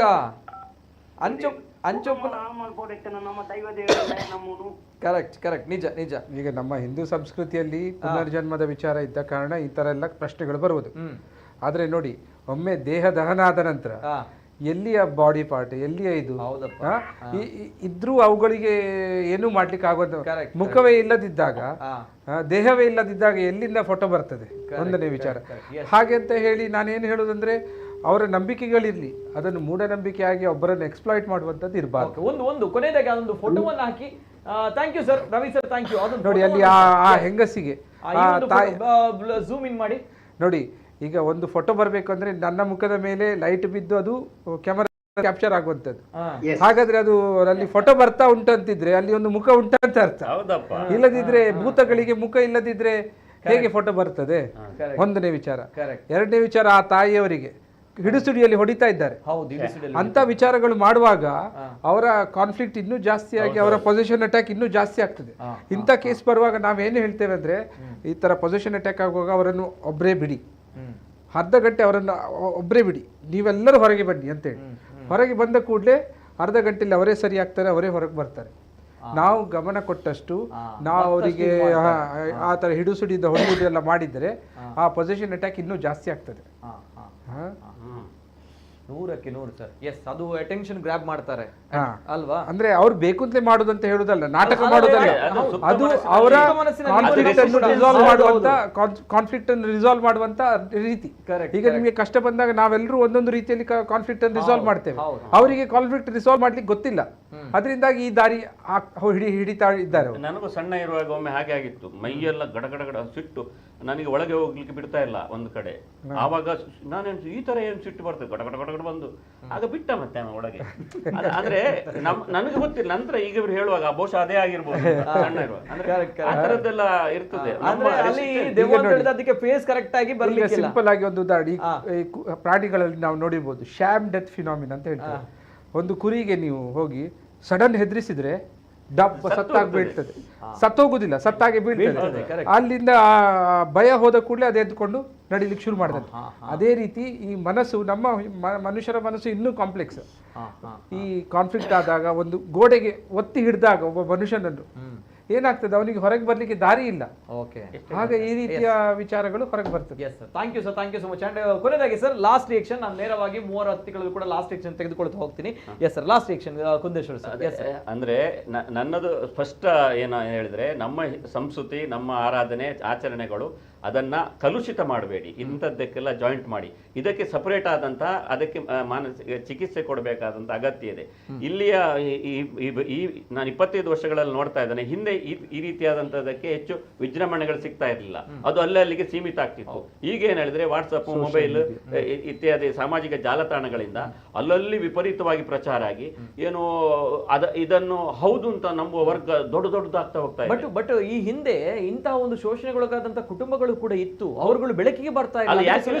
ಅಂದ್ರೆ ಸಾಮಾಜಿಕ ಜಾಲತಾಣಗಳೆಲ್ಲ ಪ್ರಮುಖವಾದ ಮಾಧ್ಯಮಗಳು, ಏನು ಮುಖ್ಯವಾದ ಮಾಧ್ಯಮಗಳು ಅದನ್ನ ಏನು ಸತ್ಯ ವಿಮರ್ಶೆ ಮಾಡಿ ಸರಿಯಾಗಿ ಒಂದು ಚಿತ್ರಣವನ್ನು ಕೊಡ್ತಾ ಇದ್ರು. ಈಗ ಹಾಗಲ್ಲ, ಇದ್ದದ್ದನ್ನು ಹೌದಂತೆ ಅದಕ್ಕಿಂತ ಜಾಸ್ತಿಯಾಗಿ ಹಾಗೆ ಅದು ವಿಜೃಂಭಣೆ ಆಗಿ ಇತ್ತೀಚಿನ ನಾನು ವರ್ಷಗಳಲ್ಲಿ ನೋಡ್ತಾ ಇರೋದು. ಅದು ಸ್ವಲ್ಪ ವಿಪರೀತ ಎನ್ನುವಷ್ಟರ ಮಟ್ಟಿಗೆ. ಮತ್ತೆ ಅಲ್ಲಿ ಅವರು 4-5 ಗುಂಪು ಕಟ್ಕೊಂಡು ಅವರ ಒಂಥರ ಅದನ್ನ ಮಾತಾಡಿದರೆ ಅದನ್ನ ಈ ರೀತಿಯಾಗಿ ವಿರೋಧಿಸುವಂತ ಒಂದು ಜಾಲತಾಣಗಳಿದೆ. ಅದರಲ್ಲಿ ಯಾವುದು ವಿಶ್ವಾಸ ಇರುತ್ತೆ, ಕ್ರೆಡಿಬಿಲಿಟಿ ಏನಿಲ್ಲ, ಅವ್ರದ್ದೇ ಒಂದು ಗುಂಪು ಮಾಡಿಕೊಂಡು ಆ ರೀತಿಯಾಗಿ ಅಂತ ವ್ಯವಸ್ಥೆಗಳು ಕೂಡ ಜಾಸ್ತಿ ಆಗಿರೋದ್ರಿಂದ ಇತ್ತೀಚಿನ ದಿನಗಳಲ್ಲಿ ಇದಕ್ಕೆ ಒಂದು ಪ್ರಾಮುಖ್ಯತೆಗಳು ಸಿಗ್ತಾ ಇದೆ. ಏನು ಸತ್ಯಾಸತ್ಯ ವಿಮರ್ಶೆಗಳಿಗಿಂತಲೂ ಅದನ್ನು ಒಂದಕ್ಕೆ ತಳಕ ಹಾಕೊಂಡು ಅಂದಕ್ಕೆ ಮತ್ತೆ ಜಾಸ್ತಿ ಮಾತಾಡಿದ್ರೆ ಧರ್ಮದ್ರೋಹಿ ಏನು ಆ ತರ ಒಂದು ಹಣೆಪಟ್ಟಿ ಕಟ್ಟಿ ತಮ್ಮ ಕಾರ್ಯ ಸಾಧನೆಯನ್ನು ಮಾಡ್ಕೊಂತ ಒಂದು ವರ್ಗ ಇರ್ತದೆ. ಹಾಗಾಗಿ ಸತ್ಯಾಸತ್ಯತೆಯನ್ನು ನಾವು ವಿಮರ್ಶೆ ಮಾಡಿ ಅದನ್ನ ನಮ್ಮ ಆಚರಣೆಗಳನ್ನು ಖಂಡಿತ ನಾವು ಶ್ರದ್ಧಾಭಕ್ತಿಯಿಂದ ಆಚರಿಸೋಣ. ಆದ್ರೆ ಅದಕ್ಕನ್ನ ಕೆಲವೊಂದು ಸಮಸ್ಯೆಗಳನ್ನ ಇದಕ್ಕೆ ಜೋಡಿಸುವ ಮೂಲಕ ನಮ್ಮ ಆಚರಣೆಗಳನ್ನ ಕಲುಷಿತ ಮಾಡಬೇಡಿ ಅಂತ ಕೇಳ್ತಾ. Okay yes sir, thank you sir. ಅದೇ ರೀತಿ ನಮ್ಮ ಜೊತೆ yes doctor sir. Yes sir, ಕೊನೆಯದಾಗಿ ಲಾಸ್ಟ್ ರಿಯಾಕ್ಷನ್ ಏನ್ ಹೇಳಿಕ್ಕೆ ಇಷ್ಟಪಡ್ತಾರೆ? ಬಿಫೋರ್ ದಟ್ ನಾನು ಕೇಳಬೇಕು, ಈ ದೆವ್ವ ಭೂತ ಅನ್ನೋದು ಇದೆಯಾ, ನಂಬ್ತೀರಾ ಇಲ್ವಾ? ಇಲ್ಲ. ಓಕೆ ಸರ್, ಹೇಗೆ ಕುಂದೇಶ್ವರ ಅವರು ದೆವ್ವ ಭೂತ ನಂಬ್ತೀರಾ? ನಾನು ಭೂತವನ್ನ ನಂಬ್ತೇನೆ, ದೆವ್ವ ಭೂತವನ್ನ ನಂಬ್ತೇನೆ. ಯಾಕಂದ್ರೆ ಭೂತ ಅಂತ ಹೇಳಿದ್ರೆ ಅದರಲ್ಲೇ ಸ್ಪಷ್ಟತೆ ಇದೆ. ಭೂತ ಅಂತ ಇದು ಭವಿಷ್ಯ, ಇನ್ನು ವರ್ತಮಾನ. ಓಕೆ, ಅಲ್ಲ ದೆವ್ವ ಪಿಶಾಚಿಯನ್ನು ನಂಬ್ತೀರಿ? ಅಲ್ಲ, ಪಿಶಾಚಿಯನ್ನ ನಾನು ನಂಬುದಿಲ್ಲ. ಇಲ್ಲ, ದೆವ್ವ ನಂಬುದಿಲ್ಲ. ಅಲ್ಲ, ದೈವ ಅಂತ ಹೇಳಿದ್ರೆ ದೆವ್ವ ಅಂತ ಹೇಳಿದ್ರೆ ಅದು ಏನ್ ಹೇಳಿದ್ರೆ ಅದರಲ್ಲೇ ಸ್ಪಷ್ಟತೆ ಇದೆ. ಅದು ಇಲ್ಲದೆ ಇರುವಂತದ್ದು ಹಿಂದಿನ ಅಂದ್ರೆ ಅದೇ ಮುಗ್ದಿದೆ ಅಂತ. ಭೂತ ಅಂತ ಹೇಳಿದ್ರೆ ಮುಗ್ದಿದೆ, ಮುಗ್ದದ್ದನ್ನ ಮುಗಿದಿದೆ ಅಂತ ನಾನು ನಂಬ್ತೇನೆ ವಿನಃ ಈಗ ಇದೆ ಅಂತ ನಂಬುದಿಲ್ಲ. ಹುಲಿಕಲ್ ನಟರಾಜ್ ಸರ್ ನಂಬುದಿಲ್ಲ, ದೆವ್ವ ಪಿಶಾಚಿ ನಂಬುದೇ ಇಲ್ಲ? ಖಂಡಿತ ಹೇಳ್ತೀನಿ. ಇವತ್ತು ಕಾಲ ಚೇಂಜ್ ಆಗಿದೆ. ಮೊದ್ಲು ಹೆಣ ಅಂತ ಕರಿತಿದ್ರು, ಹೆಣ ಸುಟ್ಟಾಕ್ತಿದ್ವಿ, ಮಣ್ಣು ಮಾಡ್ತಿದ್ವಿ. ಇವತ್ತು ನೋಡಿ, ಸಾವು ಅನ್ನೋದು ಕೂಡ ಒಂದು ಡಿಸೀಸ್ ಆಗ್ತಾ ಇದೆ. ಯಾಕೆಂದ್ರೆ ನಮ್ಮ ಈಗ ಚರ್ಮ ತಗೋತಾ ಇದೀವಿ ಸತ್ತೆಟ್ಗೆ, ಕಣ್ ತಗೋತಾ ಇದೀವಿ ಸತ್ತೆಟ್ಗೆ, ಪ್ರತಿಯೊಂದು ಪಾರ್ಟ್ಸ್ ಗಳು ಹಾಕ್ತಾ ಇದೀವಿ, ಡಯಾಲಿಸಿಸ್ ಮಾಡಿಸ್ತಾ ಇದೀವಿ, ಕಿಡ್ನಿ ಟ್ರಾನ್ಸ್ಫರ್ ಮಾಡ್ತಾ ಇದೀವಿ. ಮನುಷ್ಯ ಸತ್ರು 1000 ಕೋಟಿ, ಬದುಕಿದ್ರು 1000 ಕೋಟಿ. ಸಾವೇ ಬರ್ದ ಹಾಗೆ ಅಷ್ಟು ಸೈನ್ಸ್ ಪಾಸ್ ಆಗ್ತಾ ಇದೆ. ಇನ್ನೂ ಹೇಳ್ತೀನಿ, ದೆವ್ವ ಪಿಶಾಚಿ ಭೂತಗಳ ಬಗ್ಗೆ ನನಗೆ ನಂಬಿಕೆ ಇಲ್ಲ. ವಾಸ್ತವದ ನೆಲೆಗಟ್ಟನ್ನ ಕಟ್ಕೊಡೋಣ. ಈ ಟಿವಿಯ ಮುಖಾಂತರ ನಾನು ಆ ಕುಟುಂಬಕ್ಕೆ ಮನವಿ ಮಾಡ್ಕೊಳ್ತೇನೆ, ನಾವು ಬಂದು ನಿಮಗೆ ಸಾಂತ್ವನ ಕೊಡ್ತೀವಿ, ನೀವಿಷ್ಟು ಧೈರ್ಯ ಇರಿ, ಯಾವ ಮಾತಿಗೂ ಬಲಿ ಆಗ್ಬೇಡಿ ಅಂತ ಹೇಳಿ ನನ್ನ ಮಾತನ್ನ ಮುಗಿಸ್ತೇನೆ. ನಮಸ್ಕಾರ. Yes sir, thank you sir, thank you so much Hulikal Nataraj sir. And once again last ಒಂದು ವೈಡ್ ಅಪ್ ಮಾಡ್ತೀನಿ. Yes sir, doctor sir, last section ಏನು ಹೇಳಿಕೆ ಇಷ್ಟಪಡ್ತೀರಾ ಸರ್? ನೋಡಿ, ಈಗ ಒಂದನೇದಾಗಿ ಸೋಷಿಯಲ್ ಮೀಡಿಯಾ ಟ್ರೆಂಡ್ಸ್. ಎಸ್, ನಮ್ಮ ಇವರ ಸಿನಿಮಾ ಇತ್ತಲ್ಲ, ನಮ್ಮ ಮೊನ್ನೆ ತುಂಬ ಭಾರಿ ಫೇಮಸ್ ಆಯ್ತಲ್ಲ ದೈವದ್ದು ಮೂವಿ ಕಾಂತಾರ. ಓಕೆ, ಕಾಂತಾರ ಆದ ನಂತರ ನೀವು ನೋಡ್ಬೋದು ಟ್ರೆಂಡ್, ಎಲ್ಲರೂ ಬೊಬ್ಬೆ ಹಾಕುದು. ಅದೇ ರೀತಿ ಟ್ರೆಂಡ್ಗಳು ಅದನ್ನು ವೈರಲ್ ಆಗ್ಲಿಕ್ಕೆ ಬಿಡಬೇಡಿ. ಏನ್ ಮಾಡ್ಬೇಕಂದ್ರೆ ಈ ತರ ಫಾರ್ವರ್ಡ್ ಬಂದಾಗ, ಈಗ ನೋಡಿ ಮಹಾಕುಂಭದ್ದು ತಗೊಂಡ್ರೆ ಒಂದು ಸನ್ಯಾಸಿ ಬೆಂಕಿ ಸ್ನಾನ ಮಾಡ್ತಾ ಇದ್ದಾರೆ ಅಂತ ಹೇಳಿ. ಆಕ್ಚುಲಿ ಆ ವಿಡಿಯೋ ನಾನು 10 ವರ್ಷದ ಹಿಂದೆ ನೋಡಿದ್ದೇನೆ, ಅದೀಗ ಪುನಃ ಬರ್ತಾ ಇದೆ. ಅಂದ್ರೆ ಅದನ್ನು ಕೆಲವರು ಕಳಿಸ್ತಾರೆ, ಇದನ್ನು ನಾವು ವಿಮರ್ಶೆ ಮಾಡದೆ ಫಾರ್ವರ್ಡ್ ಮಾಡಿ ಬಿಡ್ತೇವೆ. ಆಯ್ತಾ, ಅದನ್ನೊಂದು ಮಾಡಬೇಡಿ. ಎರಡನೇದು, ಈ ತರ ಆಗ್ತಾ ಇದ್ರೆ ನಿಮ್ಮ ನೋಡಿ, ನಾನೀಗ ನನ್ನ ಹತ್ರ ರೋಗಿಗಳು ಬಂದಾಗ ನಾನು ಅವರಿಗೆ ಹೇಳೋದೇನೆಂದರೆ ದವಾ ಆರ್ ದುವಾ, ಅಂದರೆ ಮಾತ್ರೆಯೂ ಬೇಕು ನಂಬಿಕೆಯೂ ಬೇಕು, ಮೂಢನಂಬಿಕೆ ಬೇಡ. ನಿಮ್ಮ ಪ್ರಶ್ನೆ ನಿಮ್ಮ ದೈವದ ಹತ್ರ ಹೋಗಿ ನೀವು ಸಾಂತ್ವನ ಕೇಳೋದು ಅದೆಲ್ಲ ಮಾಡಿಕೊಳ್ಳಿ, ಆದರೆ ಈಚಿಂದ ಮಾತ್ರೆ ಸಹ ಬೇಕು, ಆಪ್ತ ಸಮಾಲೋಚನೆ ಸಹ ಬೇಕು. ಆದರೆ ಏನಾಗ್ತದೆ, ಈಗ ಎಷ್ಟೋ ಜನ ನನಗೆ ಪರಿಚಯದವರಿದ್ದಾರೆ, ಅವ್ರು ನೋಡ್ತಾರೆ, ಹೇಳ್ತಾರೆ ಇದು ಸಮಸ್ಯೆ ದೈವದಲ್ಲ, ಡೈರೆಕ್ಟ್ ನೀವು ಮಾನಸಿಕ ಇದಕ್ಕೆ ಹೋಗಿ ಅಂತ ಹೇಳಿ. ಅಂಥವರು ಇದ್ದಾರೆ ನಮ್ಮಲ್ಲಿ, ಒಳ್ಳೆ ಮನಸ್ಸಿನವರು. ಹಾಂ, ಯಾಕಂದರೆ ಕೆಲವೊಮ್ಮೆ ನಮಗೆ ಬರುವಂಥ ರೋಗಿಗಳು ಎಷ್ಟೋ ಲಕ್ಷಗಟ್ಟಲೆ ಹಣ ಖರ್ಚು ಮಾಡಿ ಮತ್ತೆ ಬಂದು ಟ್ರೀಟ್ಮೆಂಟಿಗೆ ಬರ್ತಾರೆ. ಆಗ ಆಲ್ರೆಡಿ ಲೇಟ್ ಆಗಿರ್ತದೆ. ಆಗ ಟ್ರೀಟ್ಮೆಂಟ್ ಒಳ್ಳೆ ರೀತಿಯಲ್ಲಿ ಕೆಲಸ ಮಾಡೋದಿಲ್ಲ. ಅರ್ಥ ಆಯ್ತಾ? ಸೊ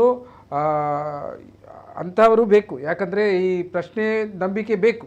ಆದರೆ ಅದೇ ರೀತಿ ಅಲ್ಲಿ ಹೋಗುವಂಥ ಜನರನ್ನು ಅವರು ಈ ಕಡೆ ಸಹ ಗೈಡ್ ಮಾಡಬೇಕು. ಯಾಕಂದರೆ ಕೆಲವೊಂದು ಮಾನಸಿಕ ಸಮಸ್ಯೆಗಳಿಗೆ ತುರ್ತು ಅಂದರೆ ಕರೆಕ್ಟ್ ರೀತಿಯಲ್ಲಿ ಟ್ರೀಟ್ಮೆಂಟ್ ಕೊಟ್ಟರೆ ಅವರು ಅದರಿಂದ ಹೊರಗೆ ಬಂದು ಒಳ್ಳೆ ರೀತಿಯಲ್ಲಿ ಬದುಕಲಿಕ್ಕೆ ಆಗ್ತದೆ. ಓಕೆ, ಈಗ ಎಸ್ ಸರ್, ಇವರುಗಳಿಗೆ ಅಲ್ಟಿಮೇಟ್ ಈಗ ಕೌನ್ಸಿಲಿಂಗ್ ಅವಶ್ಯಕ, ಕೌನ್ಸಿಲಿಂಗ್ ಅಗತ್ಯ. ಅದರ ಮೊದಲು ಅವರ ಕಾನ್ಫ್ಲಿಕ್ಟ್ ಏನಾಗ್ತಾ ಇದೆ ಅದನ್ನು ನಾವು ರಿಸಾಲ್ವ್ ಮಾಡಬೇಕಾಗ್ತದೆ. ಯಾಕಂದ್ರೆ ಆ ತಾಯಿಗಂತೂ ಡೆಫಿನೆಟ್ಲಿ 100% ಕಾನ್ಫ್ಲಿಕ್ಟ್ ಉಂಟು. ಅದನ್ನು ನಾವು ನೋಡಬೇಕಾಗ್ತದೆ. Yes sir, thank you so much. Yes, ಇದು ಬಹಳಷ್ಟು ಕರಾವಳಿ ಭಾಗದಲ್ಲಿ ಚರ್ಚೆಯನ್ನ ಹುಟ್ಟು ಹಾಕಿರುವಂತಹ, ಸದ್ದು ಸುದ್ದಿ ಮಾಡ್ತಾ ಇರುವಂತಹ ಒಂದು ಪ್ರೇತದ ಆತ್ಮದ ಅಥವಾ ಪ್ರೇತದ ಆತ್ಮ ಕಾಣಲಿಕ್ಕೆ ಸಿಕ್ಕಿದೆ ಅನ್ನುವಂತಹ ಒಂದು ಘಟನೆಯ ಒಂದು ವಿಚಾರ. ಸೊ ಹಾಗಿದ್ದಾಗ ನಮ್ಮ ಜೊತೆ ಇವತ್ತಿನ ಕಾರ್ಯಕ್ರಮದಲ್ಲಿ 3 ಅತಿಥಿಗಳು ಕೂಡ ಜಾಯ್ನ್ ಆಗಿದ್ದಾರೆ. ಒಂದು ಕಡೆ ಹುಲಿಕಲ್ ನಟರಾಜ್ ಸರ್, ಖ್ಯಾತ ಪವಾಡ ರಹಸ್ಯ ಬಯಲು ತಜ್ಞರು. And sir, thank you so much. And very informative ಆಗಿರುವಂಥ ಸೆಷನ್ ಅನ್ನು ನಡೆಸ್ಕೊಟ್ರಿ. And thank you so much. ಬಹಳಷ್ಟು ಕರೆಗಳು, ಬಹಳಷ್ಟು ಕಮೆಂಟ್ಸ್ಗಳು ಕೂಡ ತಮ್ಮನ್ನೇ ಇವತ್ತಿನ ಚರ್ಚೆಗೆ ಕರೆದುಕೊಂಡು ಬಂದದಕ್ಕೆ ಬಹಳಷ್ಟು ಧನ್ಯವಾದಗಳನ್ನು ಹೇಳ್ತಾ ಇದ್ದಾರೆ. ನಾನು ಒಂದು ಹೇಳುವಂಥದ್ದು ಒಂದೇ ಒಂದು ಏನಿಲ್ಲ, ಇಂಥ ಚರ್ಚೆಗಳನ್ನು ಮಾಡೋಣ. ಎಸ್, ಒಂದಿಷ್ಟು ಸಮಾಧಾನದ ಸರ್ಕಾಗಿ ಮಾತನಾಡೋಣ, ಡಿಬೇಟ್ ಮಾಡೋಣ ಒಂದು ಅರ್ಧ ಗಂಟೆ. ಯಾವ್ಯಾವ್ದಕ್ಕೋ ವಾಟ್ಸಪ್ ಅದು ಇದು ಹರಿಯಾಡೋದು ಬಿಟ್ಟು ಇಂಥ ಸತ್ಯ ಏನು, ಮೂಲ ಏನು ಹುಡುಕಿ ನಿಮ್ ಟಿವಿ ಮುಖಾಂತರ ಆ ತುಳುನಾಡಿನ ಜನರ ಮನಸ್ಸನ್ನ ಸದೃಢಗೊಳಿಸ್ಕೊಡೋಣ. ನಮಸ್ಕಾರ. ಥ್ಯಾಂಕ್ ಯು ಸರ್, ಧನ್ಯವಾದಗಳು. ಎಸ್, ಸತ್ಯ ವಿಮರ್ಶೆ ಆಗಬೇಕು, ಇಲ್ಲಿದ್ರೆ ಬಹಳಷ್ಟು ಕಷ್ಟ. ಮೂಢನಂಬಿಕೆಯಿಂದ ಹೊರಗೆ ಬರಬೇಕು. ಮೂಲ ನಂಬಿಕೆ, ನಮ್ಗಳಿಗೆ ನಂಬಿಕೆ ಇದೆ. ಮೂಢನಂಬಿಕೆಯಲ್ಲಿದ್ದವರು ನಾವುಗಳು ಕೂಡ ದೇವರನ್ನ ಬಹಳಷ್ಟು ನಂಬ್ತೀವಿ, ಆದರೆ ಮೂಢನಂಬಿಕೆ ಇಲ್ಲ ನಮ್ಮಲ್ಲಿ. ಸೊ ಆ ಒಂದು ವಿಚಾರ, ಮೂಢನಂಬಿಕೆ ಯಾವತ್ತೂ ಕೂಡ ಭಯ ಪಡಿಸಬಾರ್ದು. ನಮ್ಮ ಮೂಲ ನಂಬಿಕೆ ನಮ್ಮನ್ನು ಬದುಕುವಂತೆ ಕಲಿಸಬೇಕು, ಅದು ಜೀವನ. And thank you once again sir, thank you so much. And Hulikal Nataraj sir and doctor sir, thank you. Very informative ಆಗಿ ಸೆಷನ್ ನಡೆಸ್ಕೊಟ್ರಿ. ಆ್ಯಂಡ್ ಒಳ್ಳೆಯ ನಾಲೆಜ್ ಇತ್ತು, ನಮ್ಗಳಿಗೆ ಇವತ್ತು ಸಿಕ್ತು. And thank you so much once again sir. Doctor Arun Bhat sir ನಮ್ಮ ಜೊತೆ ಇವತ್ತಿನ ಕಾರ್ಯಕ್ರಮದಲ್ಲಿ. And doctor Arun Bhat sir, and ಅದೇ ರೀತಿ ನಮ್ಮ ಜೊತೆ ಹಿರಿಯ ಪತ್ರಕರ್ತರು ಕುಂದೇಶ್ವರ್ ಅವರು ಕೂಡ ಜಾಯ್ನ್ ಆಗಿದ್ರು. And 3 of you once again thank you so much. ಇದು ಇವತ್ತಿನ ವಿಶೇಷ. ಆ್ಯಂಡ್ ಭಯ ಪಡುವಂಥದ್ದು ಏನಿಲ್ಲ, ಎಲ್ಲವೂ ಕೂಡ ನಮ್ಮ ನಂಬಿಕೆ, ಆ ನಂಬಿಕೆಯ ಮೇಲೆ ಇರುವಂಥದ್ದು. ಸೊ ಹಾಗಿದ್ದಾಗ ಈ ಭೂತ ಪ್ರೇತಗಳು ಅಥವಾ ಪಿಶಾಚಿಗಳು ಅನ್ನುವಂಥದ್ದು, ಎಸ್, ಅತಿಥಿಗಳು ಉತ್ತರವನ್ನು ಕೊಟ್ಟಿದ್ದಾರೆ ಅದಕ್ಕೆ. ಸೊ ಹಾಗಿದ್ದಾಗ ಅವರುಗಳಿಗೆ ಪಾಪ ಬಡ ಕುಟುಂಬ, ಸದ್ಯಕ್ಕೆ ಅವರುಗಳಿಗೆ ಆ ಕೌನ್ಸಿಲಿಂಗ್ ಬೇಕಾಗಿದೆ. ಜೊತೆಗೆ ಹುಲಿಕಲ್ ನಟರಾಜ್ ಸರ್, ಜೊತೆಗೆ ಇಂತಹ ಖ್ಯಾತ ಮನೋರೋಗ ವೈದ್ಯರು ಅರುಣ್ ಭಟ್ ಸರ್. ಸೊ ಈ ರೀತಿಯ ವೈದ್ಯರು, ಒಳ್ಳೆಯ ವೈದ್ಯರು ಸಿಕ್ಕಿದಾಗ, ಆಪ್ತ ಸಮಾಲೋಚನೆ ಮಾಡಿದಾಗ ಗೊತ್ತಾಗುತ್ತೆ ಏನಾಗಿದೆ, ಏನು ಸಮಸ್ಯೆ ಅಂತ. ಆದರೆ ಯಾವತ್ತೂ ಕೂಡ ಯಾರನ್ನು ಕೂಡ ಪ್ರೇತಾತ್ಮ ಅಥವಾ ಪ್ರೇತ ಪಿಶಾಚಿಯ ಹೆಸರಿನಲ್ಲಿ ಭಯಪಡಿಸುವಂಥದ್ದು ಯಾವತ್ತೂ ಕೂಡ ಬೇಡ. ಯಾಕಂದರೆ ಬದುಕು ಸಿಕ್ಕಿದೆ, ಬದುಕೋಣ, ಖುಷಿಯಿಂದಿರೋಣ. ಎಷ್ಟು ದಿನ ಇರ್ತೀವಿ ಅನ್ನೋದು ಗೊತ್ತಿಲ್ಲ. ಸೊ ಅದೇ ಬದುಕಿನಲ್ಲಿ ಈ ರೀತಿ ಪ್ರೇತ ಇದೆ, ಅದು ಇದೆ ಅಂತ ಹೇಳಿದಾಗ, ಭಯಪಟ್ಟಾಗ ಬದುಕು ಅನ್ನೋದು ಏನಿರಲ್ಲ. ಸೊ ಬದುಕಿ, ಎಲ್ಲರೂ ಕೂಡ ಒಳ್ಳೆಯದಾಗಲಿ. ಜೊತೆಗೆ ಒಳ್ಳೆಯ ಒಂದು ಸತ್ಯ ವಿಮರ್ಶೆ ಆಗಬೇಕು ಅನ್ನೋದರ ದೃಷ್ಟಿಯಲ್ಲಿ ಇವತ್ತಿನ ಕಾರ್ಯಕ್ರಮ. ಹಾಗಾಗಿ ನಾನು ಸಮಾಜದ 3 ಗಣ್ಯ ವ್ಯಕ್ತಿಗಳನ್ನು, ಅತಿಥಿಗಳನ್ನು ಇವತ್ತಿನ ಕಾರ್ಯಕ್ರಮದಲ್ಲಿ ಜಾಯ್ನ್ ಮಾಡಿರುವಂಥದ್ದು. ಆ್ಯಂಡ್ ಒಳ್ಳೆಯದಾಗಲಿ, ಎಲ್ಲರೂ ಕೂಡ ಧನ್ಯವಾದಗಳು. ನಿರಂತರ ಸುದ್ದಿ ಹಾಗೂ ಮನೋರಂಜನೆಗಾಗಿ ನೋಡ್ತಾ ಇರಿ ನಮ್ಮ ಕೂಡ ನ್ಯೂಸ್ 24/7.